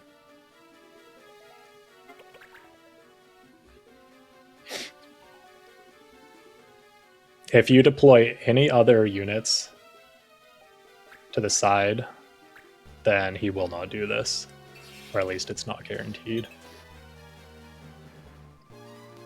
And thankfully he outsped this Banga, so he can get his air render in, since I missed the sonic boom.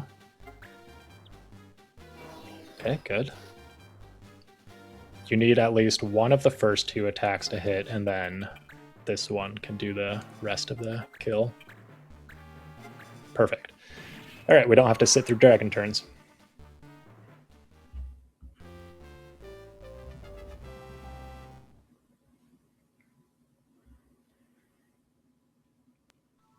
And defeating a Dromalek will get the Banga Totema, so we can now summon him if we have 10 JP, which miraculously, somehow, we do have 2 units with just that. So for the next 2 fights, I'm not going to actually fight.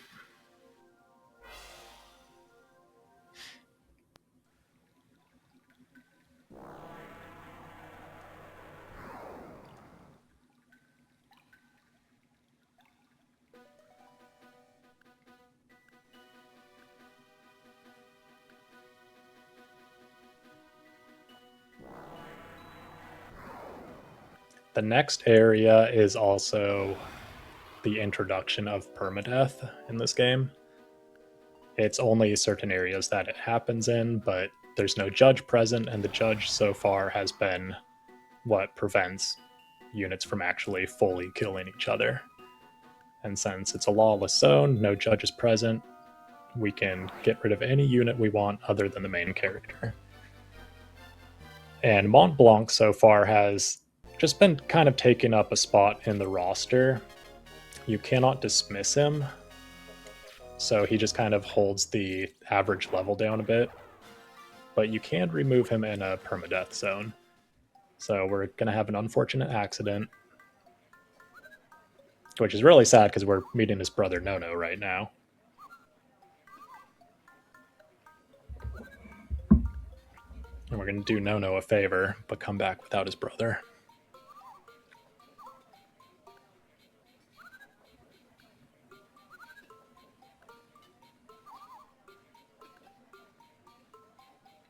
I also love the Moogle talking noises in this game. A2 has a really nice cutscene with like 20 of them going at once. Yeah, it's honestly surprising how little sound clips like that can make or break a scene and make it a lot more interesting rather than just like, yay, units text. Turning. Yeah. text. My favorite.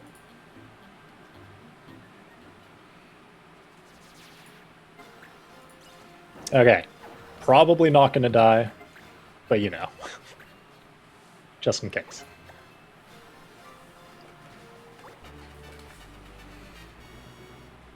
The very first turn we're going to see is an assassin. And she has an ability called Last Breath, which will take your last breath from you. And there's nothing you can do. Oops. Put you down here. And she'll always go for the main character right from the start. But she can also just do a normal attack and then everything's fine and we don't have to worry.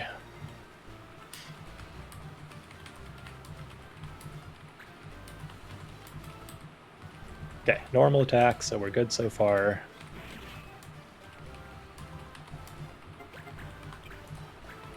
I did remove the armor from Mont Blanc earlier, just to, you know, increase the odds of one-shotting him here.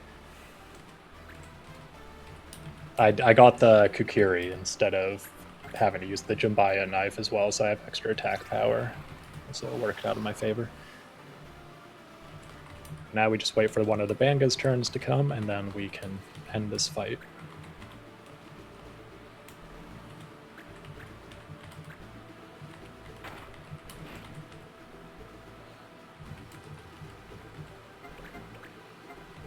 Sometimes the Adamantoise lives on the far right there, by 1 or 2 HP usually, but I think this Dragoon Banga should be strong enough. The alternative is waiting for the warrior to go instead. But I don't want to be outsped by the blue mage because he can put everyone to sleep. But the way the Yogg's work, the lawless area I'm in, is any unit that is KO'd at the end of the fight just disappears completely. So since Montblanc was KO'd, he is now forever gone.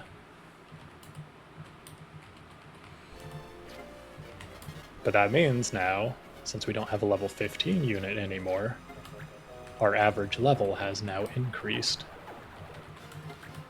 So let's get rid of this illusionist. And this white monk. Go back to town. And we're about to enter the mass recruiting phase, number 2. But it's a little bit more complicated this time. Because while the level 23 Banga have been fine up until now, we need something a little bit stronger for the remainder of the run. So I'm going to kind of do a full clan reforming. So I'm going to take the bounty, and I'm going to put the hero jail on there. This mission item has a 20% chance at the end of a mission of rewarding us with a unit named Linny. And he comes 4 levels higher than average. 4 levels higher than the clan average. He comes pre-learned with the Ultima ability, which is incredibly powerful. Ironically, not going to use him for any combat, but he's strong. It's mostly the level bonus I want from him. If I get him from this mission, that's fine. If not, I'm going to do dispatches to get him again anyway.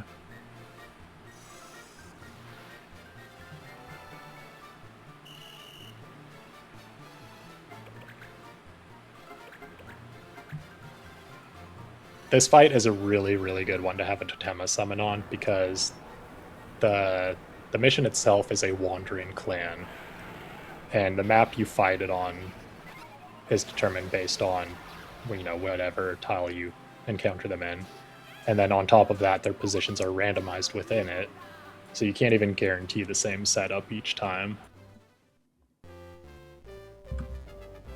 All right. Will we get Linny is the question.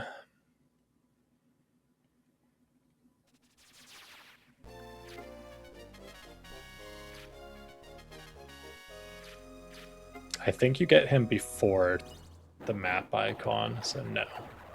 We will not get him. Just gonna go ahead and grab the next story mission. I'm gonna use my remaining unit to go recruit a random Moogle.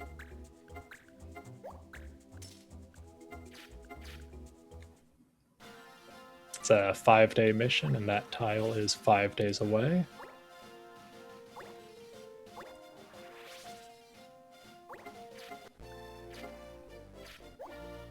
Time Mage. That's cool and all, but we're not going to keep him.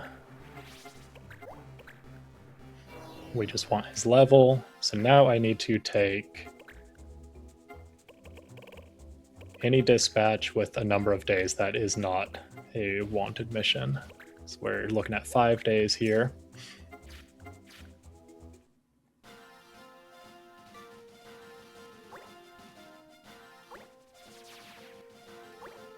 So I'm going to save here, and I'm going to reload until I get Linny. So it's a 20% chance.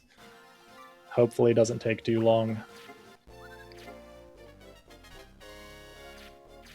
And we got clan despawning every load, so that's cool. Once upon a time, we used to try to recruit Linny from an encounter where we had to... We got him. Where we had to kill a thief over and over. And that one sucks, because you have to waste a minute each attempt to get him.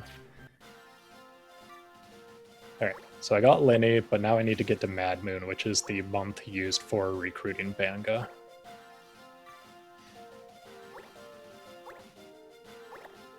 I didn't see where that clan went. Where are you going? That way? Okay, I'll take this one. So now Banga Help is present, so we can use Linny for that one. And I'm going to take the Hero Jail again because it has a secondary property where it increases the odds of advanced units showing up during recruitment if taken on a mission that isn't going to get you Linny. So since I already have Linny, I don't have to worry about him blocking that reward pool.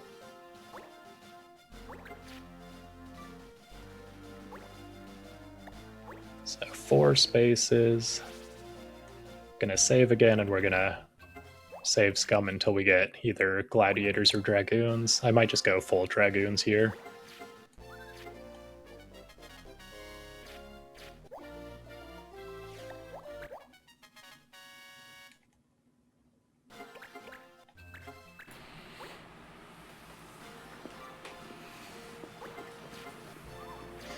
But the hero jail will make it so we see a lot more than just warriors and white monks, which are the basic jobs for Banga. Gives us the best odds at Dragoon currently.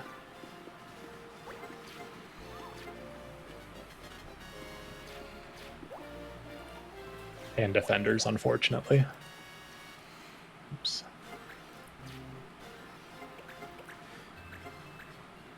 Forgive me if you just got done explaining it, but since you brought it up, with the Bangas here, you said earlier on you wanted like dragoons and stuff. Have we talked about why specifically? They have the highest attack and speed combination. White monks are faster, but their attack penalty is so much lower.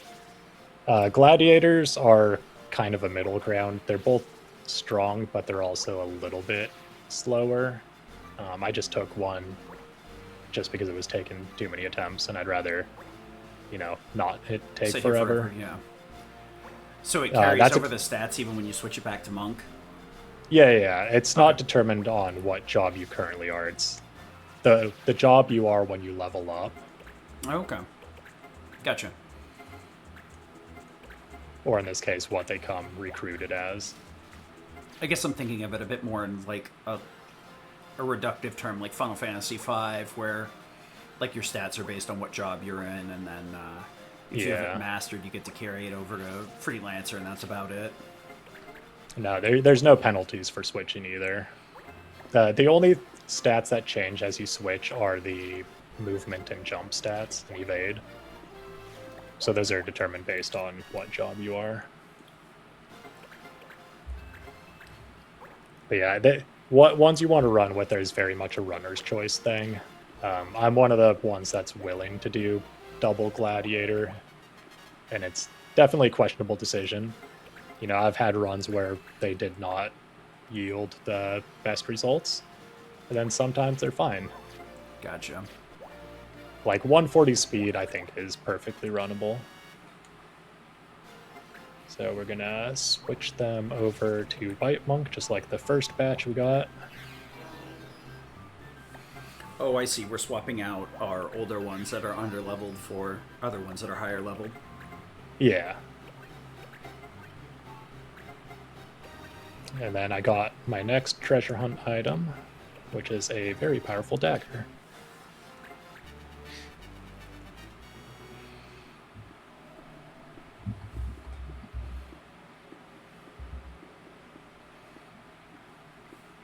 So, guest character fight again. The usual trouble twosome. But this time I can hopefully eliminate them before they do anything.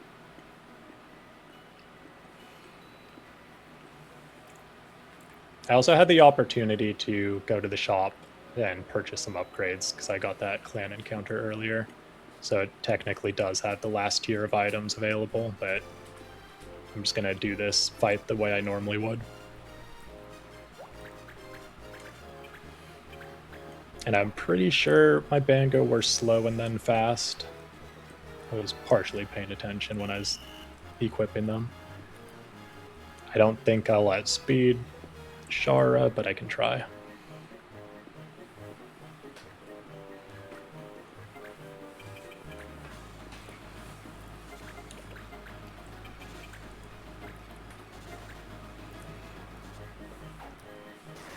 Perfect. So eliminating her removes dialogue from the fight.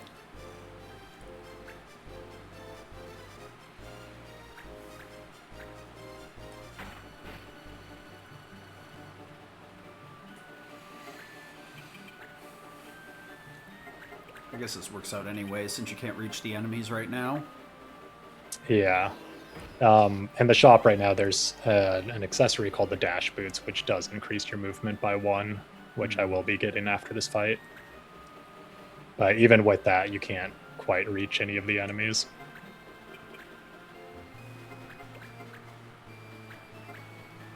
The Little Red Moogle is the Gadgeteer class, which, if you ever want an interesting playthrough, feel free to use them. They're basically gamblers. They flip a coin, heads or tails, and heads, you hit your party, tails, you hit all of the enemies. And they can do anything from blind, poison, haste, shell, protect, And it's really fun buffing all of the enemies. So we do have somebody in chat asking about the category. I guess it has been a bit. The category is actually any percent grindless. Any percent, normally we gotta progress the game any percent, but this version actually runs a script after a certain segment that you would normally grind just to simulate the grinding and auto level up after that to save about 30 to 45 minutes of doing the same thing over and over again. Other than that, it's fairly standard any percent. Get through the game as quick as possible. Are they asking that or about the show name? Is the category? Well, I mean, I do see random encounter, but I'm like, where did I manage to jam this? Yeah, so Grindless just skips the lengthy grinding segment and makes it a more viewable speedrun. Oh, you know what? It must be the stream title is what it is. Yeah. It's a bit weird. The layout's a bit different than our standard one because our layout person works it off of Node, and a lot of like technical wizardry behind the scene does not work properly with our current setup online. So one of our techs has kind of backward engineered this, so things are a little bit different. We've had to kind of move things around, so it may be a little bit counterintuitive, but yeah, the category is any percent grindless, and the estimate's right next to that. Technically, the name of the show that we're putting on is Random Encounters, but for lack of a better word, it's just RPG Limit Break Light. You get one game every weekend. Nice 50 games a year. It's like, how many is on the schedule? Do I beat out the actual event? Ooh, that's scary.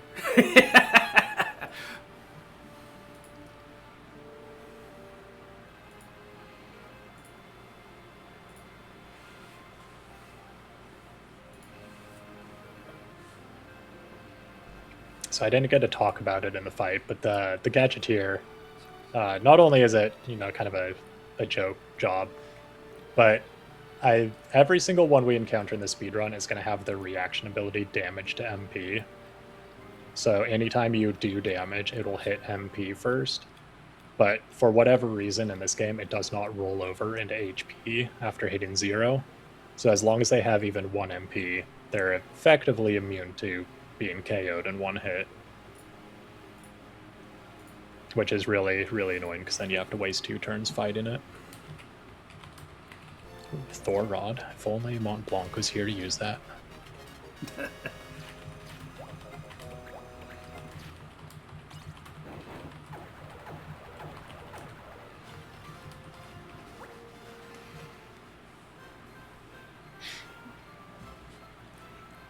Yeah, actually, I was gonna bite on that topic too. If I remember right, most of the Moogle's like job classes are kind of weird. Moogle has like a really weird path. The Moogles are very support heavy. Like Animist is very, all about buffing, time age, haste, and reflect and stuff. All of their offensive jobs don't really work that well because Moogles lack the stats to back them up. All right, time to do some shopping.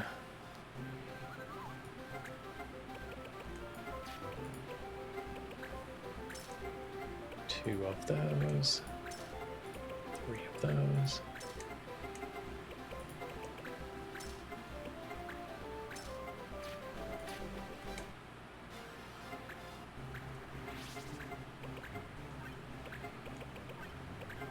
So the Brigandine is going to give access to the counter ability, which can greatly speed up fights. If the enemy just comes and hits you and then you manage to KO them. Now I need to kill a few days. Actually, you know what? I'm gonna save here. I'm not saying it'll happen, but it could. I mean, with this show, you just have to assume it's going to happen, unfortunately. It comes close every time somehow. Yeah. PX, one of my fellow staff members, knows. Unfortunately, with this show, yeah, you get this show has a critical mass of that's never happened before. Or well, at least... Okay, well, that's good, because it has happened before, therefore it can't. No, see, I think we're safe. I've seen it all. I mean, I don't think I have anything to worry about. It can't get any worse. I've seen everything. I had to cue the soldier meme image.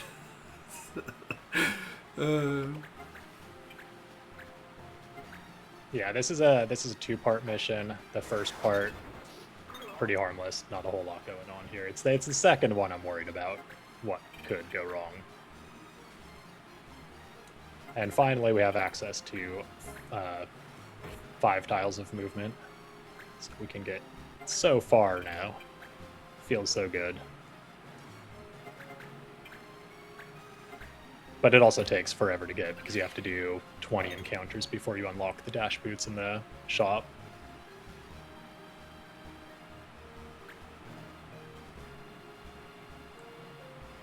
But much like the first group of bad guy I had, I need to worry about how many kills they get and try to get to 10 on each. Counter helps a little bit when it hits, which it did not.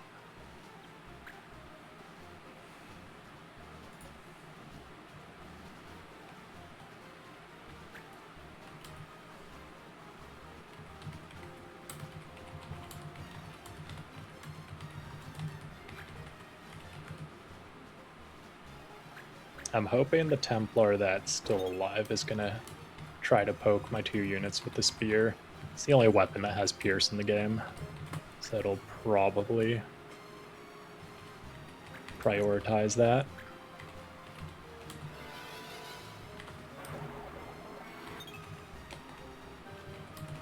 And then if he does, I should get a counter off. Oh. Haste. Alright. I told you, man, this show is something special. It's a box full of chocolates that are actually rocks.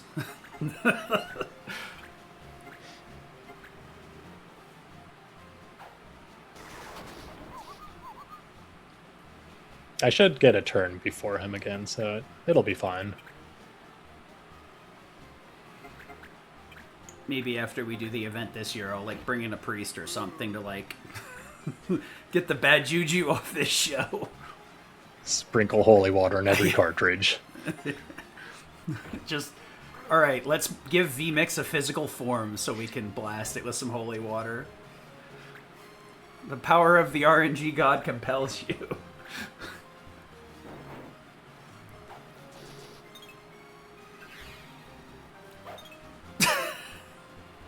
It's fine. It's fine.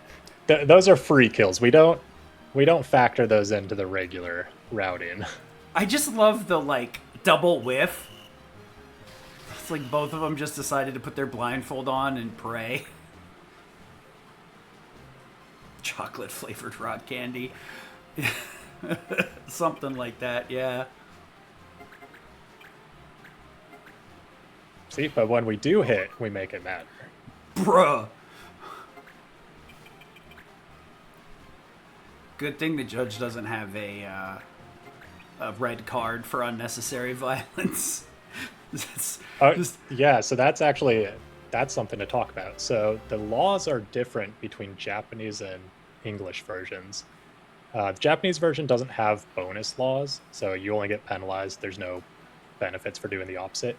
But they have some really, really arbitrary laws out there. Like there's ones no healing over 40 HP or something along that lines. It's like, oh, okay, don't do damage over this amount. What?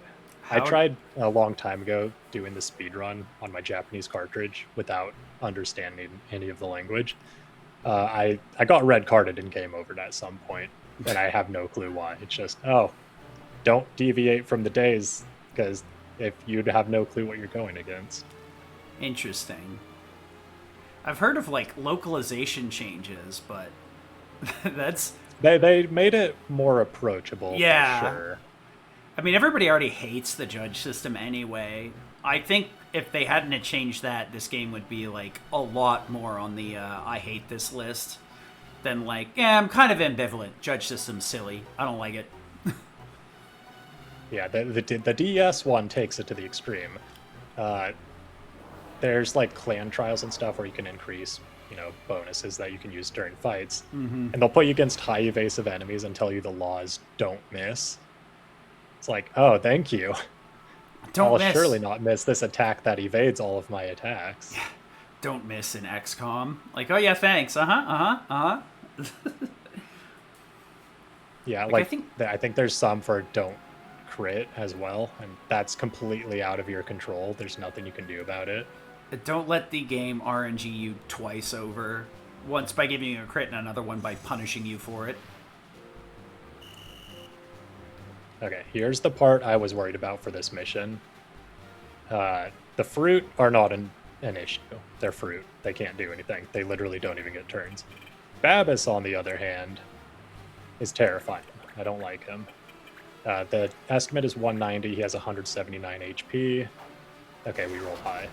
If it rolls low and lives, he can do some nasty things. He can stop you, and then he also has kind of Ultima equivalent attacks, which Ultima is just a really heavy hitting ability.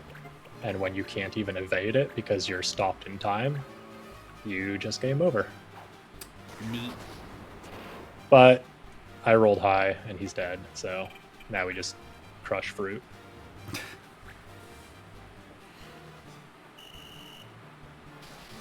And very luckily, so this is a one-on-one fight. You don't even get a choice as well.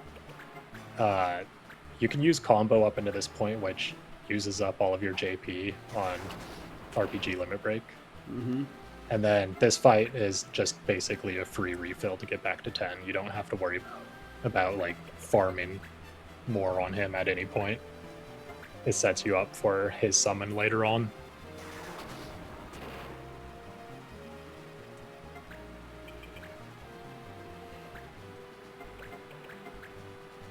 Yeah, and when you get the first turn kill, everything else lines up really well. It's basically an auto-scroller. You can go to the same spots each time, hit L to cycle to the target that's within range, and super easy.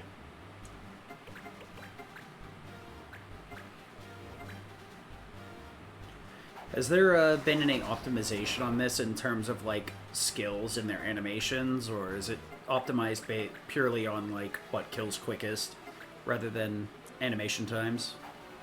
I mean, in terms of like this sort of situation, as long as you don't have to move and you can just keep using Sonic Boom, you want to do that, because having to move and then select attack and then do attack will obviously take up more time.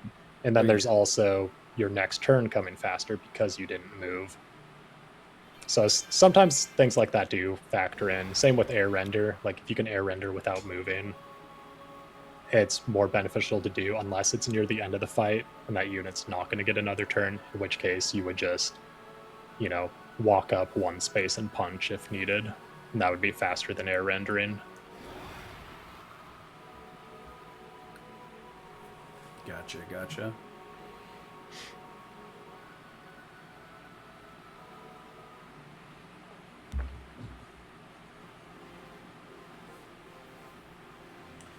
Yeah, someone in chat's mentioning the sprite work. I was gonna bring that up earlier. That like the sprite work in this game is just so good. It's at the very. Oh, it's phenomenal. It's at the very end of the sprite era, before everything started getting like, all right, we'll just digitize this or that. So it's doing like sprite 3D models. So it's still rough, but Yep. you're trying to branch into the 3D era.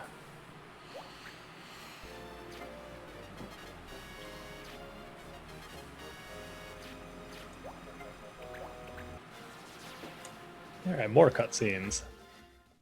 This next part of the speedrun, I'm fine with. And I swear, if you ever try to speedrun this game, you will struggle with it, and it won't work for you. And we cannot explain why. But it has a lot of pub cycling missions, so we have to dig through stuff and get what we're looking for. And in the past, we've had people just unable to get the missions to show up, even like trying to replicate their steps. It would work for me, and then for whatever reason it didn't work for them, and there's no explanation. But there's a couple ways of going about it. I prefer to do a lot of movement to make the missions just naturally cycle out of the pub. Another option is to just keep grabbing them and dismissing them until it shows up. They're about even in speed. I find the movement to be consistent though. But we're going to be walking on the map quite a lot.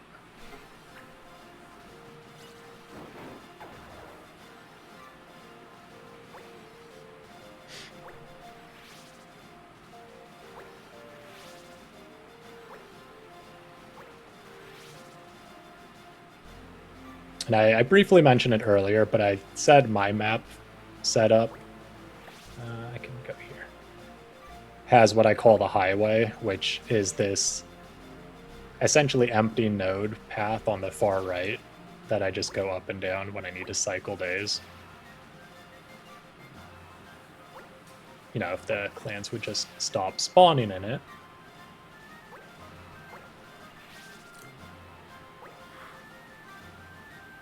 I was actually The just fifth gonna. should be fine.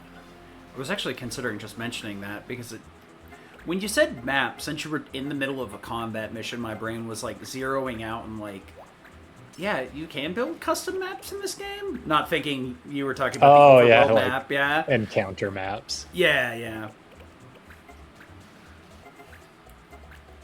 Bad stream tech. I should be focusing on the run, not writing up documentation. That's what I get for trying to double dip.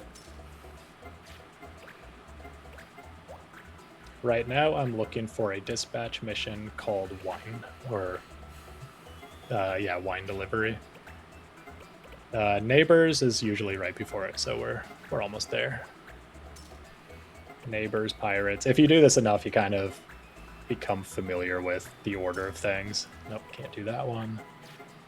Some of these missions also have requirements like life work requires an alchemist to dispatch, which I definitely do not have. So I have to know which ones are available to all jobs. So there's wine delivery. This is a prerequisite for the mission I'm actually looking for, which is Hundred-Eye.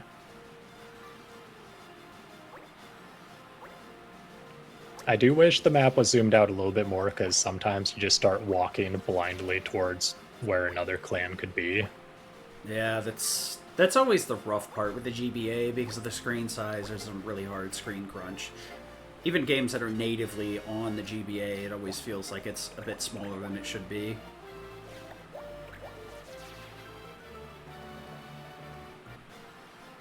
All right, now to move another 30 days.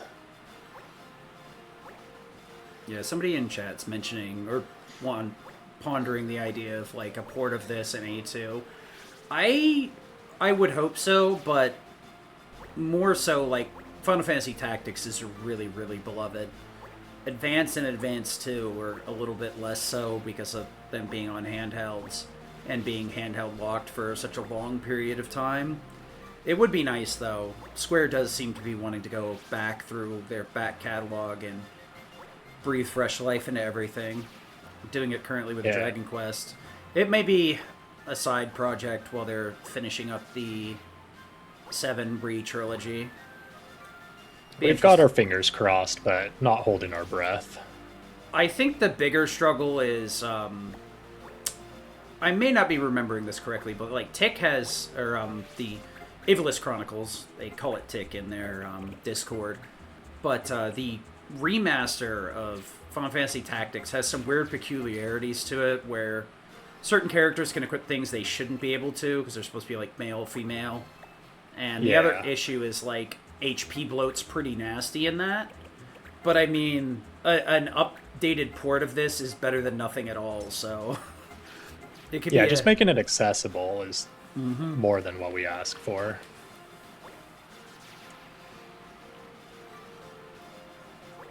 Alright, I did a safety save there. I haven't mentioned it. If you're familiar with Pokemon, specifically Generation 1, it has what's called a Gen 1 miss, which is just every attack has, 1 in 256 chance of missing. Yep. Yeah. So every dispatch you take in this game has a chance of failing, no matter what. Even the unit wanted ones that we used to recruit, those ones can fail. And we've seen this when FFTA was in the Final Fantasy Relay a couple of years ago. One of the runners for the game actually had one of those miss, and they didn't know what to do to recover from it because you should not see that happen, but it can.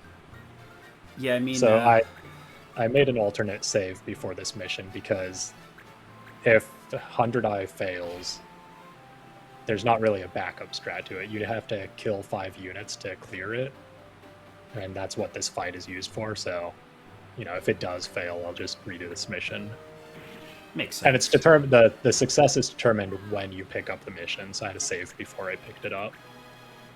So like once, like for that runner's instance in the relay, once he picked up the recruitment mission, it was already determined that he failed it, so all that saving and reloading to get a Dragoon was just not possible because it's going to fail every single time, which is pretty brutal.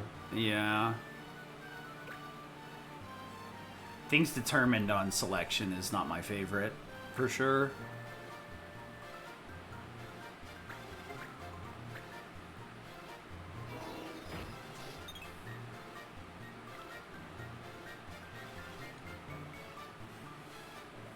What are you doing back there? I love in games when enemies still have access to healing items, but they never upgrade past the beginning tier of potions. Boy, 25 HP, he'll take 0 extra hits now. No, don't do that. You piece of piece. Yeah, he stole one of my JP. 2? That's worse. That's twice as bad. Yeah, now I have to kill 2 units to make up for that. I think this one has Bone Crusher. Yeah. So Bone Crusher does 1.5 times your attack when you counter. Strike Back negates the attack and counters for regular damage, which is what fighters normally have. Final Hand he dodged.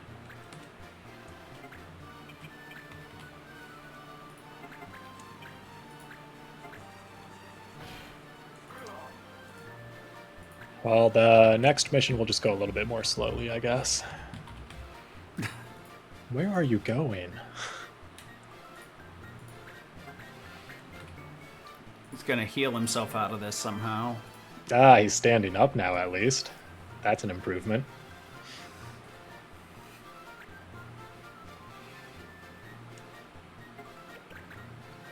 Do you want to just bonk me, and then I can counter?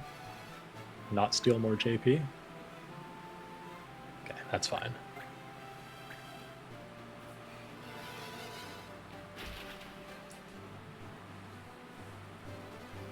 Oh, you still have 5. You're fine. I thought he was backed into like 2 or 3 or something.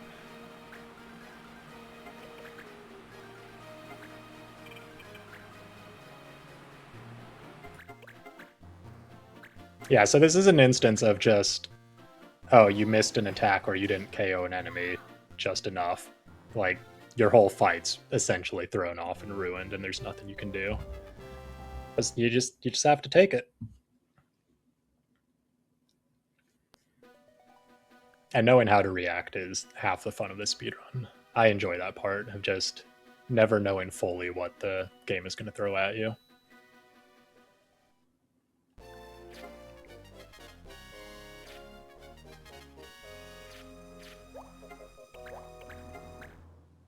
Okay.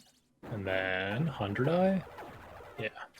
Oh, I got the target bow. So going back to abilities that increase accuracy, 100 or target bow gives you the concentrate ability on archer, which is just a flat plus 50% accuracy. I need that clan to go away.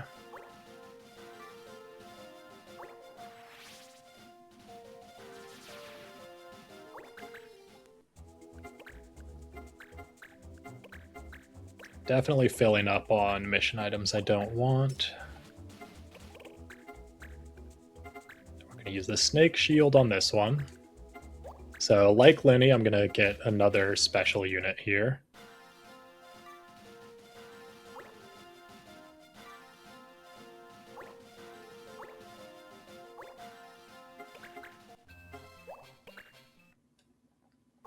But again, it's a 20% chance of success.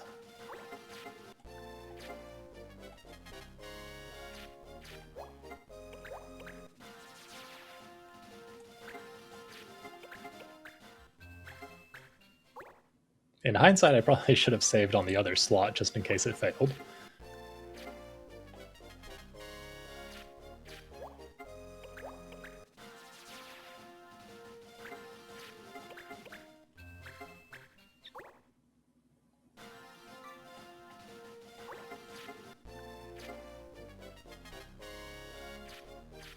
There we go. So there's Cheney. He comes pre-learned with Ultima, 4 levels higher than our average. Overall, just a good unit to have.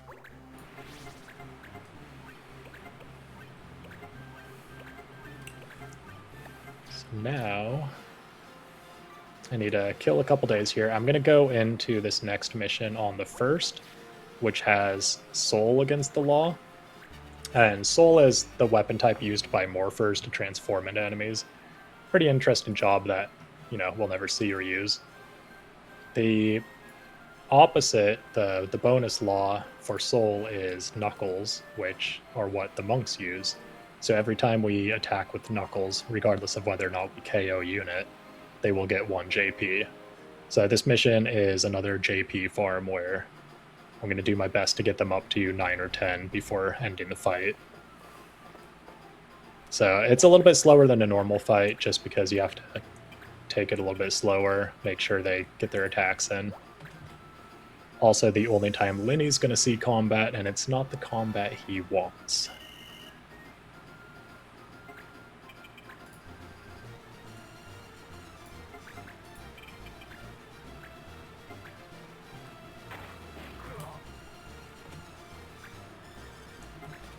There's a couple different approaches to this fight too. I prefer the take out as many enemies as quickly as possible and then just punch my own units, because I can dictate the speed of my own turns more than I can dictate the speed of the enemies.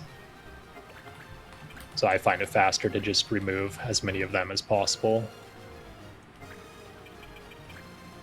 and then just worry about my own over here. Ooh, you survived.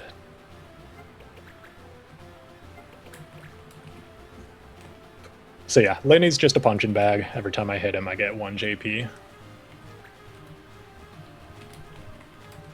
Pretty handy. I actually might give him armor from now on, thinking on it, to ensure he sees a 3rd hit. And I said there would be no more changes to the route.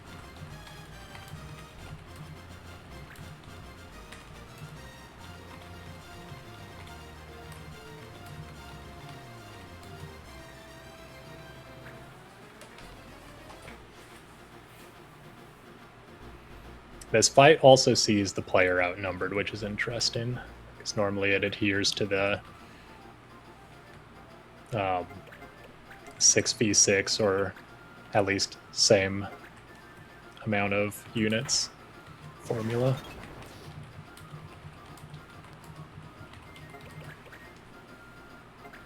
All right, let's see if I can get all of them in one go.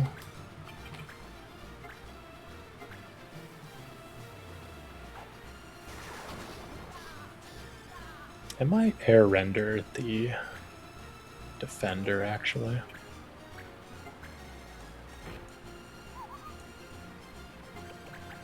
Since the defender knows how to use potions, and we saw what happened in the previous fight if an enemy knows how to use potions.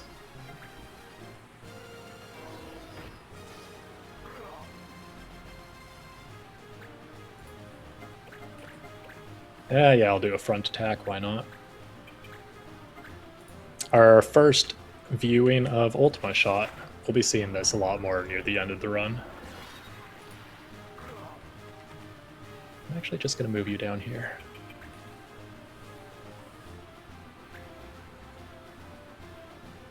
So from here on out, just going to punch my 2 non-monk units to get the remaining JP. Kind of lure the enemy over here too. So this one's at 8. I'm actually okay leaving this fight with one of them not at 10, since we have one more mission where I can get a kill or 2 in. Okay, so this one's at 9. Or should be. Never want to speak too soon.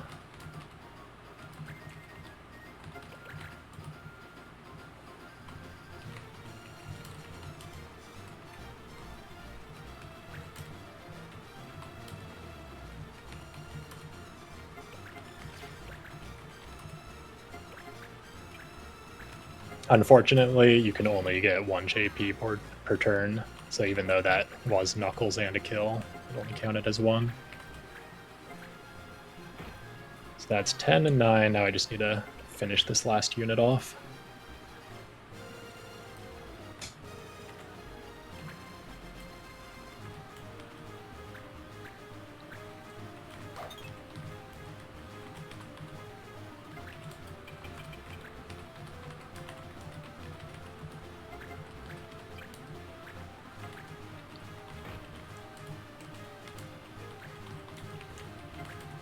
Perfect, don't need to worry about any more farming for the rest of the run. That was actually a really, really good desert patrol. I missed like 2 attacks maybe.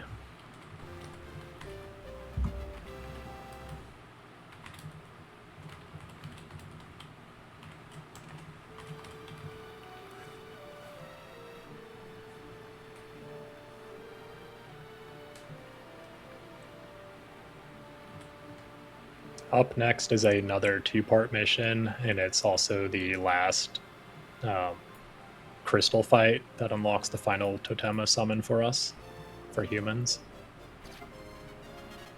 The first fight's pretty interesting because the way to quickly end it is not something we knew for a long time.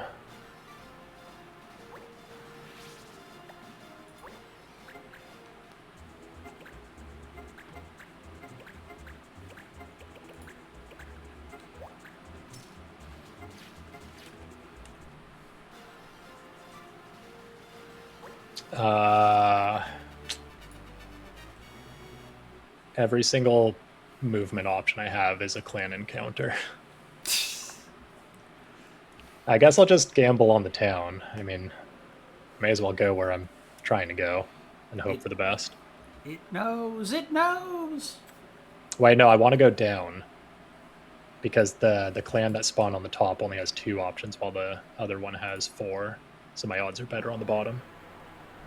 See, that's the thing with this speedrun, is even though I'm going into a fight, I'm already thinking about what I'm doing afterwards. Always plan for the next obstacle. Alright, so Quiet Sands Part 1. A long time ago, we just ran this game with the terrible route that it had at the time. And then, I don't know, a couple years into that, in my time, someone linked a Japanese speedrun from Nico Video, or whatever the site goes by now. Yeah, it's still Nico Nico. Nico Nico, okay. Yeah, they had done like a complete reroute of the game. And one of the things they did in this fight were like, wait, you can just do that? So you can't defeat the boss. He's immune to damage. But if your main character dies, they just prematurely end the fight. So if you just remove him, that's it. You don't have to wait through like 3 turns of enemy rounds, or 3 rounds of enemy turns. It is so much faster than what we used to do, and it's just like, I mean, yeah, we tried not to die the whole time we played this game. Why would we intentionally hurt ourselves? So it was just like mind-blowing to see new strats out of nowhere that no one thought to try. Yeah, stuff like that's pretty obtuse where you're facing like an unkillable boss. Sometimes it's like, wait a minute. If I knock myself out, can I get out of here early? Yo, let's go. Like at the time, we used the fight to farm JP. Like we were killing the enemies for another objective because we're like, well, we're here, why not? I guess that's not a bad idea if you're gonna get stuck in the fight anyway.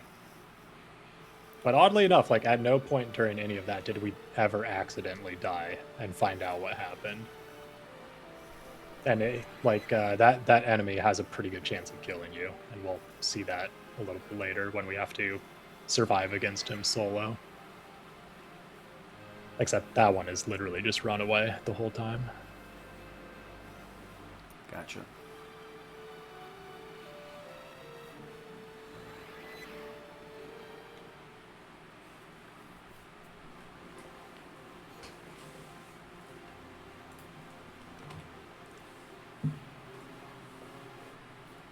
All right, I have not had a good Quiet Sands 2 encounter in a long time, so I think I'm due. Random encounter or not, we're doing this.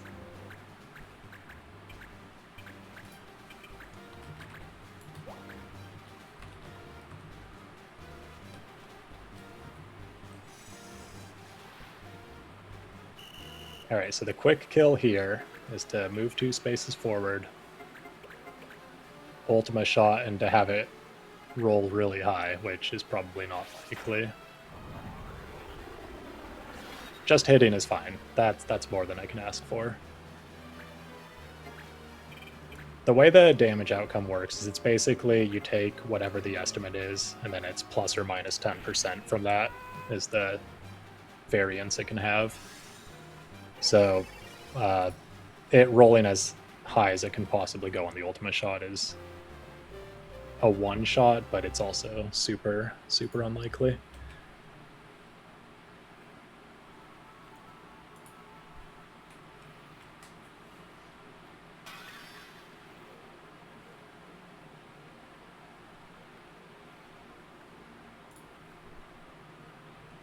There's only one more regular fight, really, for the remainder of the speedrun. Everything from this point on is either defeat the boss or summon to nuke the map.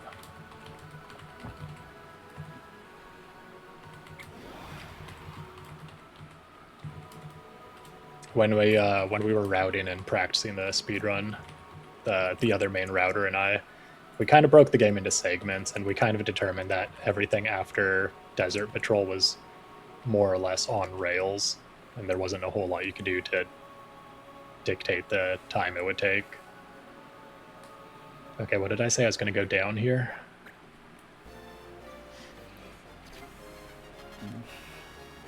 Here we go. Yeah, we did it. Dice roll successfully rolled. Okay, can go that way. The other one's still blocking my way, but that's fine.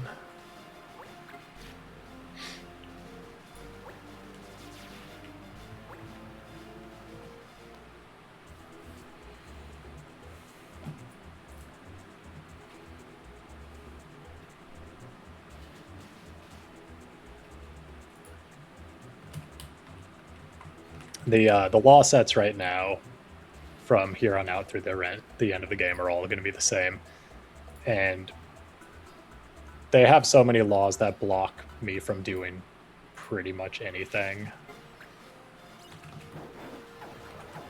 Like, you got target all against the law, which I have to actually move around a little bit to avoid right now. Missile, so I can't use bow and arrow, which, you know, that's one of my characters right now.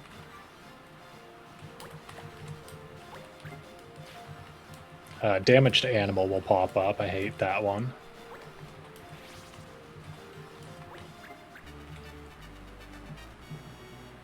What else is there? Techniques. Can't use air render because that's monk tech. Copycat is one of the most troll laws out there. Don't repeat the action of the unit before you, which is really easy to forget.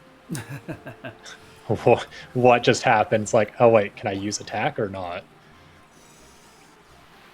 Yeah, there's a lot of nasty laws that basically block off like 2/3 of the month from being viable to go into encounters on. Yeah, I do remember building my team a certain way casually, and then just being kind of like, "Cool, I'm just doomed. Dope." Not doing that this fight. I'm assuming there's a law that blocks the use of summons. Summon is actually against the law right now, but that isn't classified as a summon. I don't think there's anything other than, well, target all would block it from happening. Okay. But that's what I Yeah, because these are like distinct from summons in terms of like they're a different sort of summon. Classification, yeah. Okay. There's an actual summoner class with, you know, the stereotypical Shiva, Final Fantasy Ifrit, summons. blah blah blah blah. Yeah. Gotcha.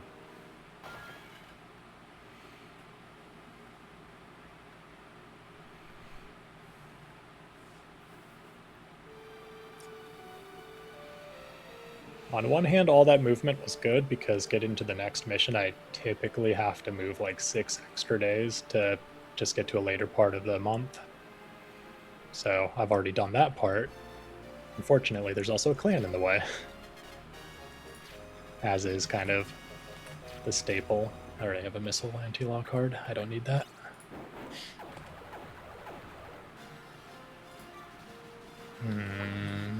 Okay, we're just gonna go on a little adventure.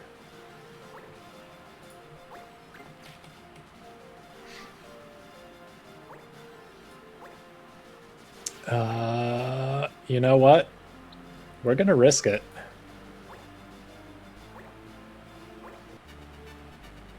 Copycat is against the law here, so I gotta pay attention. Also, fun fact that the music that's playing right now is Mont Blanc's theme, and normally he would be present in this cutscene. But he's not, because he's gone. So they actually programmed in, you know, alternatives in case the player actually did do that, which is kind of cool.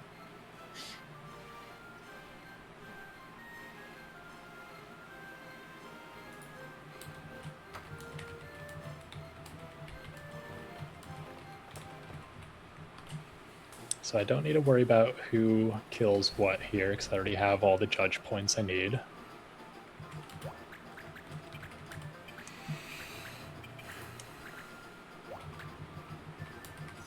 But there's kind of a quick kill setup here. I just need this Ultima shot to hit, and then it opens the way for the main character to move all the way forward.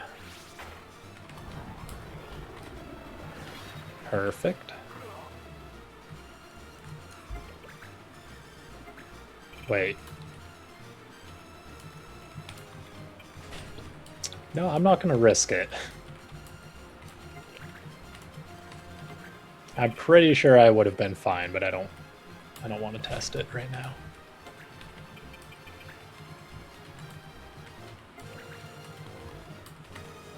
Usually I try to come into this fight with blades against the law because 3 of the 5 enemies use blades. so it's pretty easy to avoid taking any damage here.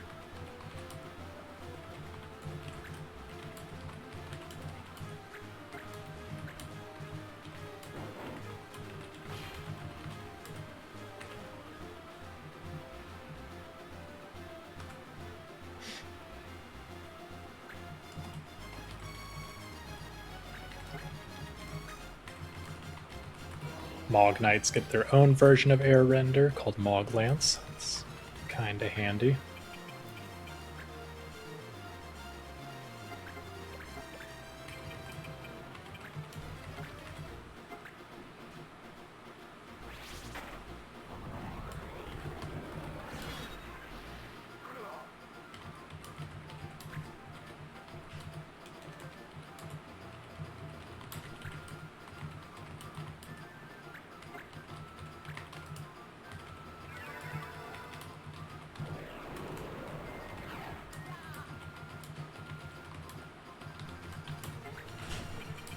I think he has to punch so the other can air render.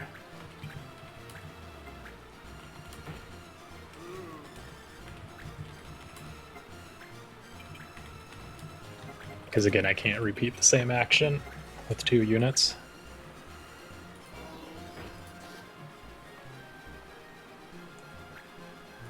Now, if I'm lucky, he'll get KO'd by a counter attack here.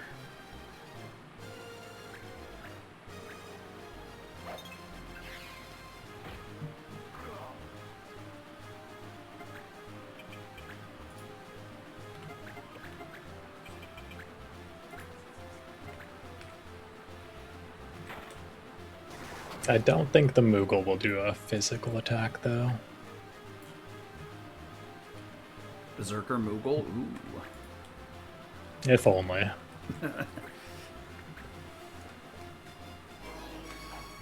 There's sometimes a weird sprite glitch, so saw it right there in the Moogle's head, where the layering of the environmental couches and stuff clips into the sprites of the units sometimes during animations, which is really weird.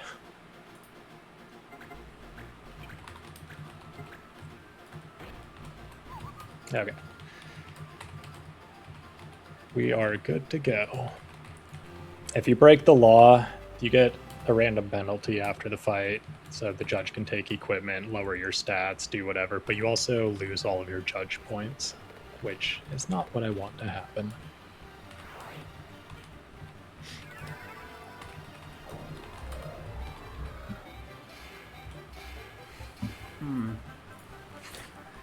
Speaking of jobs, I don't know if we ever really went over it. Did we ever go over how the different races have limitations in job pools and why we go with specific characters like Bangas versus News or Moogles?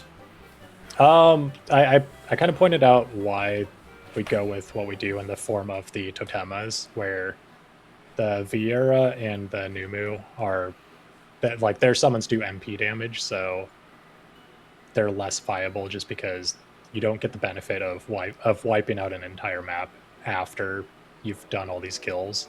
Gotcha. The speedrun Once Upon a Time actually did use assassins, the Vieira job, because you could just rock seal anything you couldn't one-shot with an attack. So you just petrify things and it counts as dead. Yeah, but obviously having all of these extra summons on hand ends up being way faster in the end. Yeah, shotgun beats rock, yeah. Got it. But yeah, no, every race has a mostly distinct job pool. There's definitely ones that overlap, like Warrior and Banga is the same as Soldier on Human. And then, you know, there's Archer on Human and Vieira, Black Mage on a handful of them as well. But they all have kind of distinct advanced jobs as well. My usual go-to is like Sniper Assassin, or I really like the new Moose Sage for spellcasting. Anything where you can do like status elements on top of regular damage was always, you know, a huge bonus in my book. Not too useful in the speedrun, but always nice casually.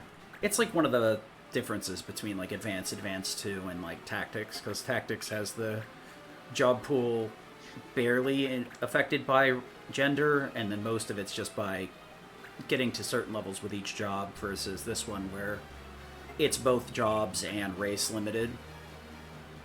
Yeah. So, always an interesting distinction, assuming that a lot of people haven't had a chance to play this game, so they wouldn't know that off rip.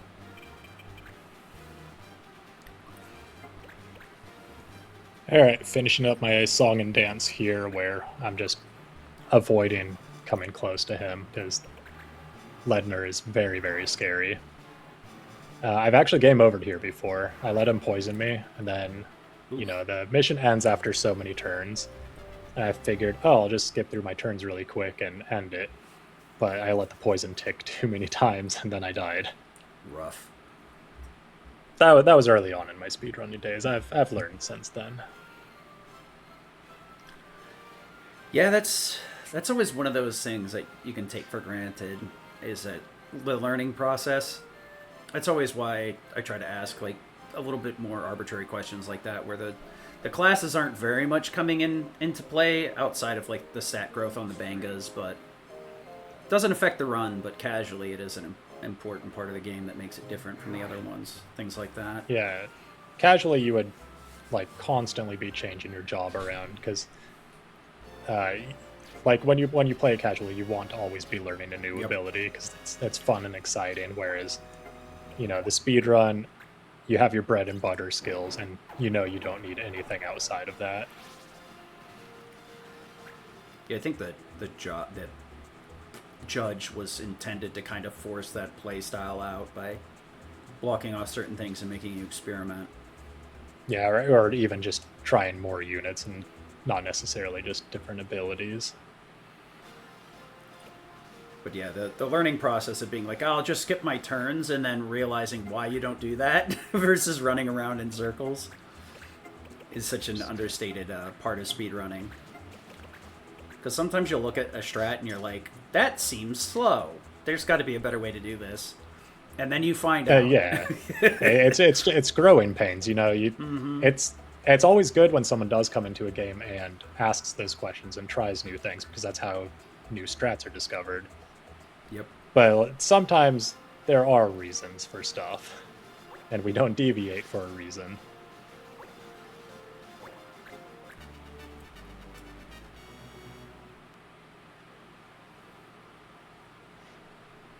This is the last mission that I actually take from the pub and can put mission items on. I really wish we could use them for the remaining fights, because that extra attack boost would be hugely beneficial.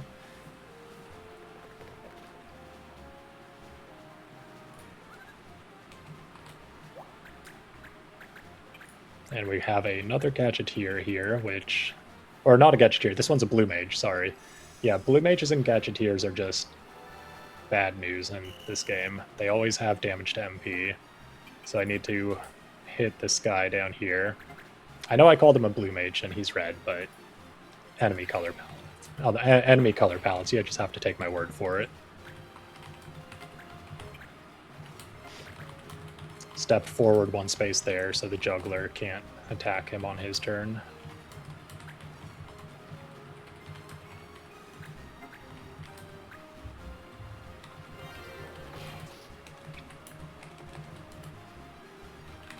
Although I think I have seen the juggler either smile or do some other boost on the sage before, like so.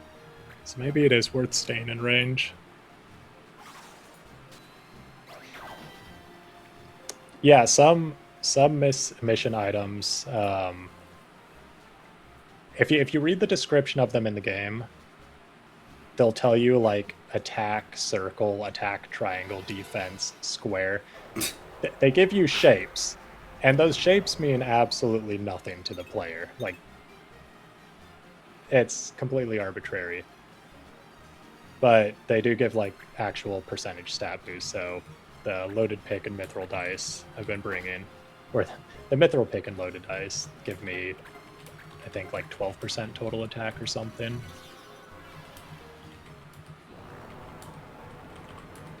Hugely beneficial for a lot of missions. It allows us to go slightly lower level than we'd normally have.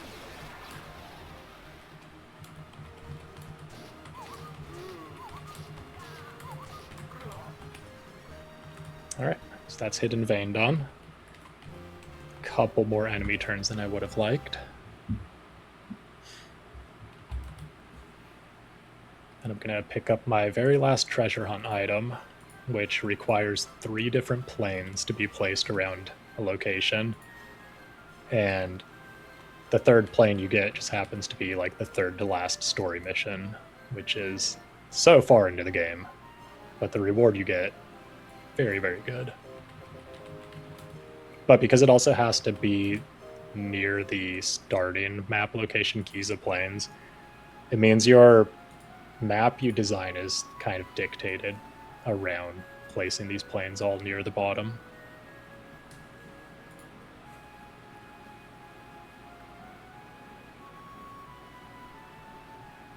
I think there's only 2 locations we can actually use for the speed run, but the Gastrobow is totally worth it.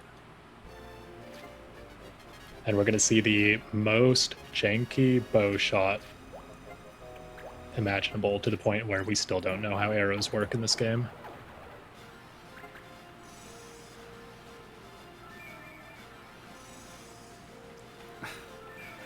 I was like, is that a tequila flower? What?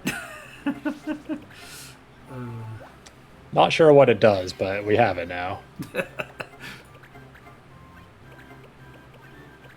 Gonna switch the warrior back to, or the white monk back to warrior here. And put the Gastrobow. Gastrobow has an 8 tile range, which is a lot.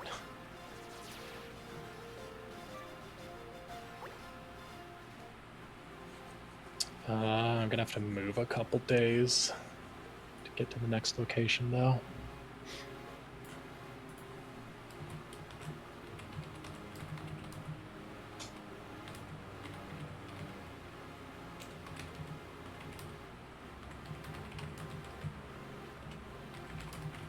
I think that monk or that Banga should have air render learned too, so I should probably add that in.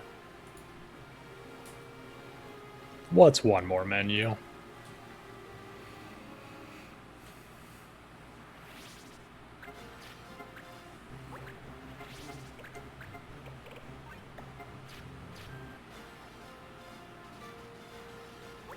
Yeah, those like end game menus always feel kind of weird. You're like, is there some way I can squeak by without doing this? I mean, it only loses 5 seconds, but I think there was a point where they didn't learn air render before you change them out, or maybe I'm thinking counter. So I just got used to not actually. No, Lenny, you don't get to come. Sorry. I just got used to never equipping it. But it's handy for the very final fight, in case you can't hit with the sword. Alright, so do you know how arrows work? Because this should not be possible. oh, what was it? No, I missed anyway. Well, it wasn't possible. Such is the life of a runner on this show. Yeah, sometimes we'll shoot with a 1 height difference, and it'll just completely miss. And then other times it hits just fine, and it seems very temperamental on when it works or not. Don't do that.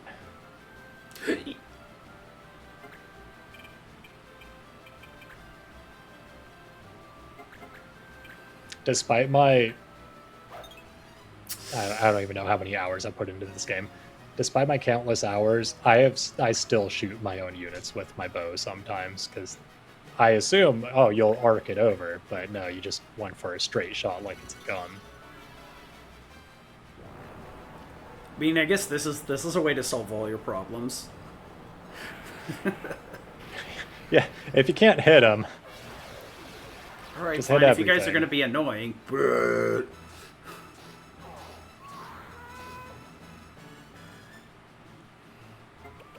So the Panther has block arrows, meaning Cheney cannot actually hit him with his bow, but he can play with the Malboro instead, I guess.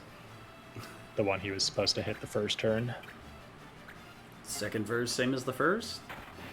Nope. I just need the panther to not, petrify anyone else. I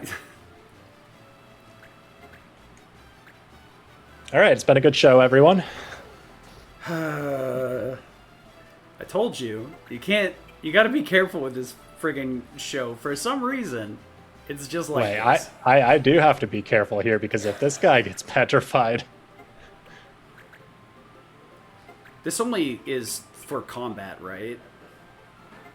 yeah. No, they come back afterwards. I don't know how I want to do this. Take your bow off and punch him in the throat. Seems like a good idea to me. Judge, get over here. Help me out.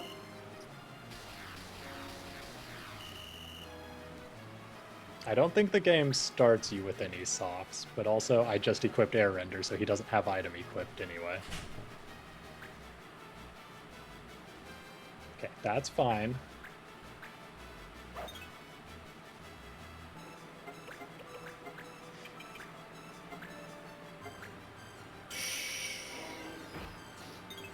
I'm gonna step back here for Let's take a step back here and think about what's happening right now. I think just leaving him there is the best because he'll be stuck in that spot. Oh, okay, yeah, no, he's already out of combat. You can. Sure, dude. At least he gave you his side. Never mind. Okay, I'm playing the super safe because What a... my last save was quite a while ago, and I don't want to.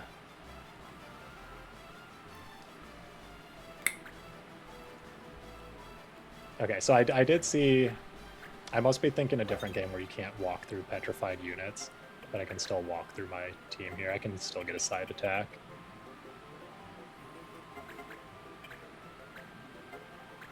Surely. There we go. We're fine.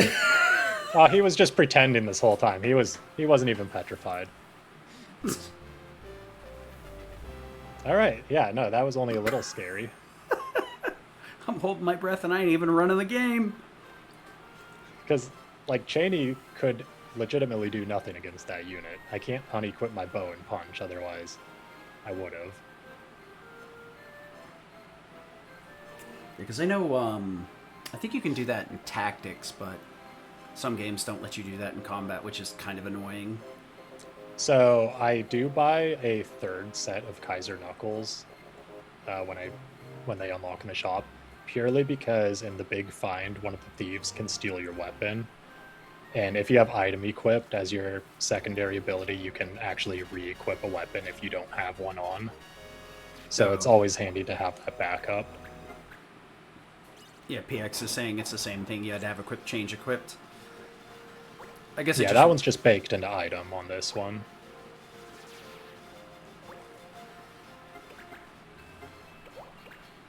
Alright, saving not because it's a scary fight, but because if I miss, it's literally faster to reset the save and go again than wait through all the enemy turns. And I'm also petrified with fear. Good grief. It was scary. That was a scary situation. One might even dare to say I've never seen that happen before. I told you. This show brings out the worst in every single game we put on it. If that's the worst it has, I'm okay with that. I'm not. That was pretty tame. I was looking at another hour of this show happening. I was like, oh no. Just me moving back and forth from the Panther until it dies from exhaustion. Yeah? I'm gonna have to check my inventory later on to see if they do start you with the soft. I don't think you have any by default, but maybe. Nope. Cannot capture the enemies.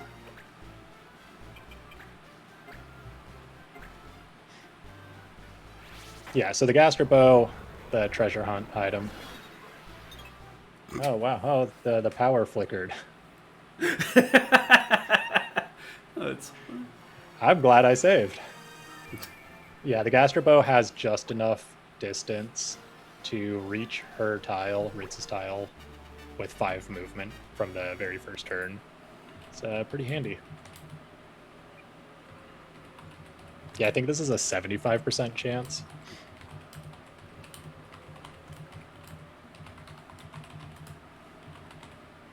But she'll have dialogue to say on her turn, and then all of the enemies have to go. She's a summoner with double cast, so she can cast twice in one turn.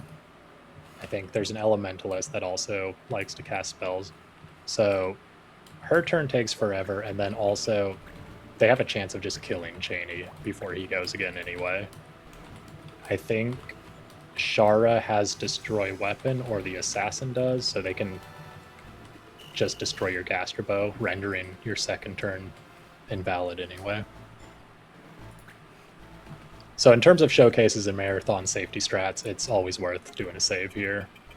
Going for PB or world record, you're just going to kind of YOLO everything and just hope for the best.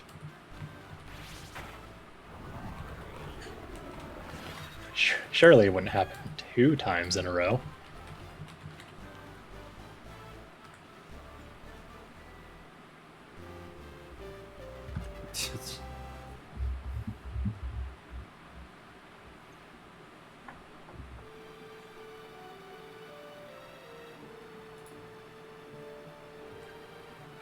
And if you thought a 75% chance was bad, the next one's going to be even better. Nothing's worse than being on PB pace and having to hit this next shot. It's the reason we used to switch over to concentrate archer if we got the target bow, just because it would increase the odds so much. But then your damage suffers way too much in the remaining 2 fights to be worth it. No, Ritz tells Shara about her past after Golden Clock. So that was like an hour ago.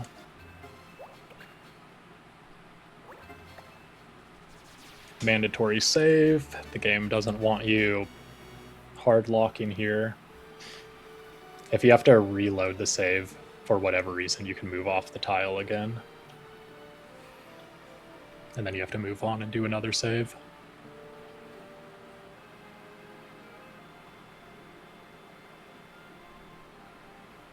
But we got a 3 fights in a row final battle.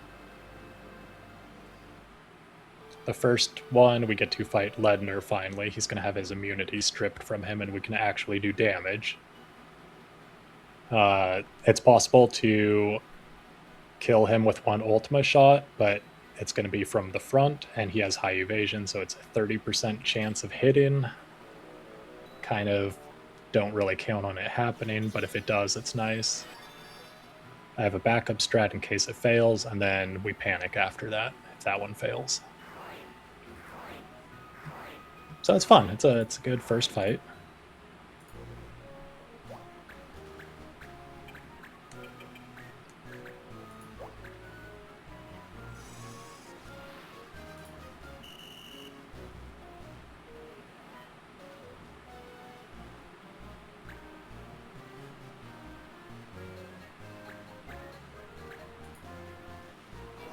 I guess that's a corner ability. Skills and katanas are banned, so the ninja should not be able to do anything at all.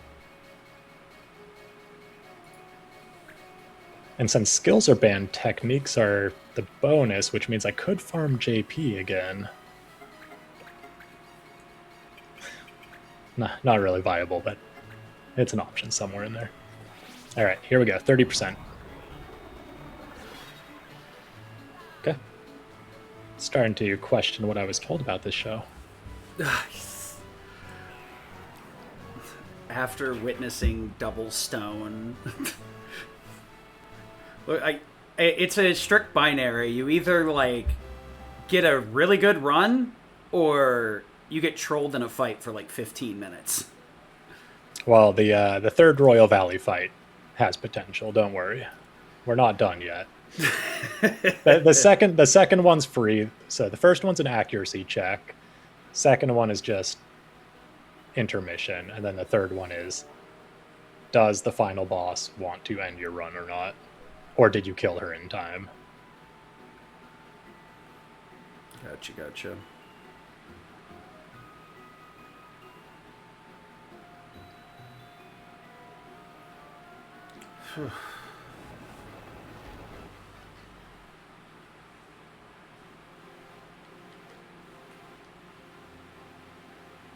We're also going to see some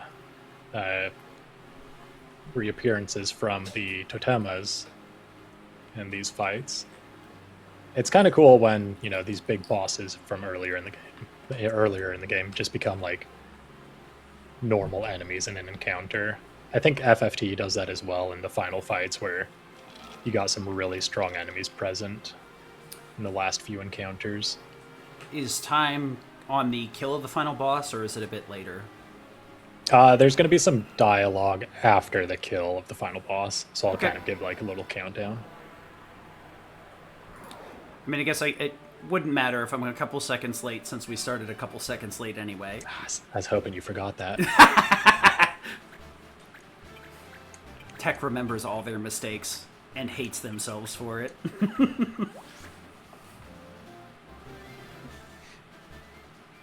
So we're fighting Queen Remedy here. She's kind of like... I haven't really talked about the story at all, but the magical book that the kids get at the beginning of the game, this is the like personification of it within the fantasy world. Like, it's what's creating and holding the world together. So we're like literally trying to stop her from corrupting Mute and make it so we can return to the real world. Oh, can I get a 2-turn? Yeah. Bonk bonk. Ooh, yeah.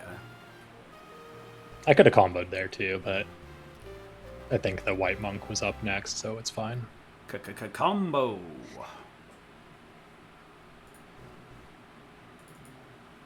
So now she's going to transform into her real appearance, which I think is supposed to be kind of like designed almost like a pen and quill sort of thing to go with the whole book theme.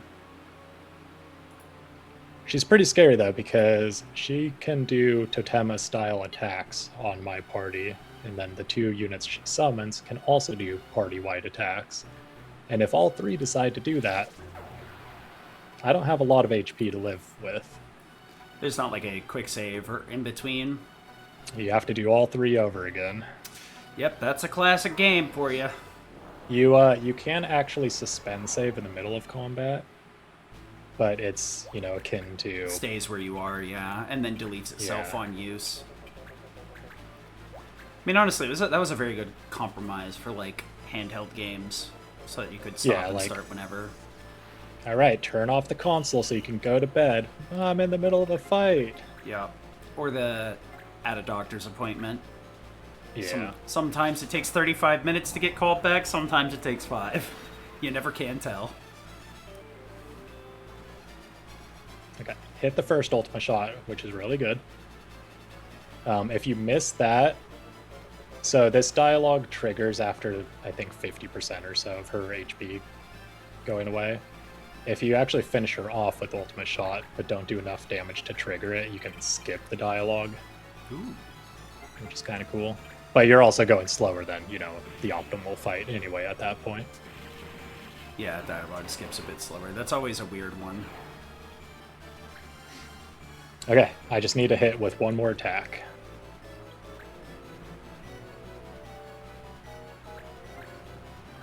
Okay, we did not decide to murder everything within range. Dope. Ha! Take those sunglasses off. We're inside. Okay, she's third on the turn order. I don't think my warrior would go. Oh, okay, there's the death cry, so time's coming up. Ooh, I was worried. Thought the curse was going to happen. So it'll be on the text box after he disappears when we shout his name. Surely the timer end button works. And time. Oh, good. Yes, the shortcut does work like it's supposed to. Nice. Oh, other than the petrify, you know, I think it mostly went well. one clan encounter, but I mean, it happens. I don't really, for the most part, your biggest struggle, I think, was getting the right units to pop up, and you just said, bah, whatever, took whatever you got, and it was fine. Yeah, it still worked out. Like, everyone talks about this game having a lot of RNG, but I think it's all very easily mitigatable. Like, yeah, you're going to miss a lot of attacks, and you're going to Yeah. go slower in some fights, but so much of it is actually in the player's control now versus what we used to have in the past that it's like, for me, I'm pretty consistent with my runs when I do them. Gotcha, yeah.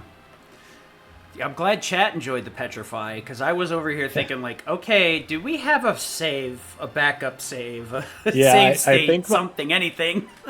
I think my backup save before that one was if I saved on present day, so I would have had to do that encounter and Hidden Vein again, so that would have been 3 different encounters. Yeah, it sounds about right for this show.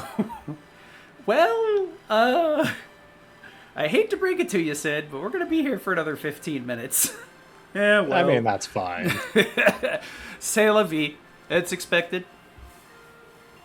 So before we start sailing off into the sunset, do you have anything you want to say or promote? Like, thank you for giving our game a chance and letting us showcase this on your show. Like, with the grind, it's really hard to sell this game. Yeah. You know, to marathons and relays and stuff. But with the Grindless, like, if you're interested in speedrunning the game, the Grindless patch is out now, so you can do the whole speedrun without having to sit there for 50 minutes using aim boost wait. We have the Famfrit category, which is, you know, an hour 20 long, for just a more vanilla experience, like no grinding, just straight up combat. That's fun too.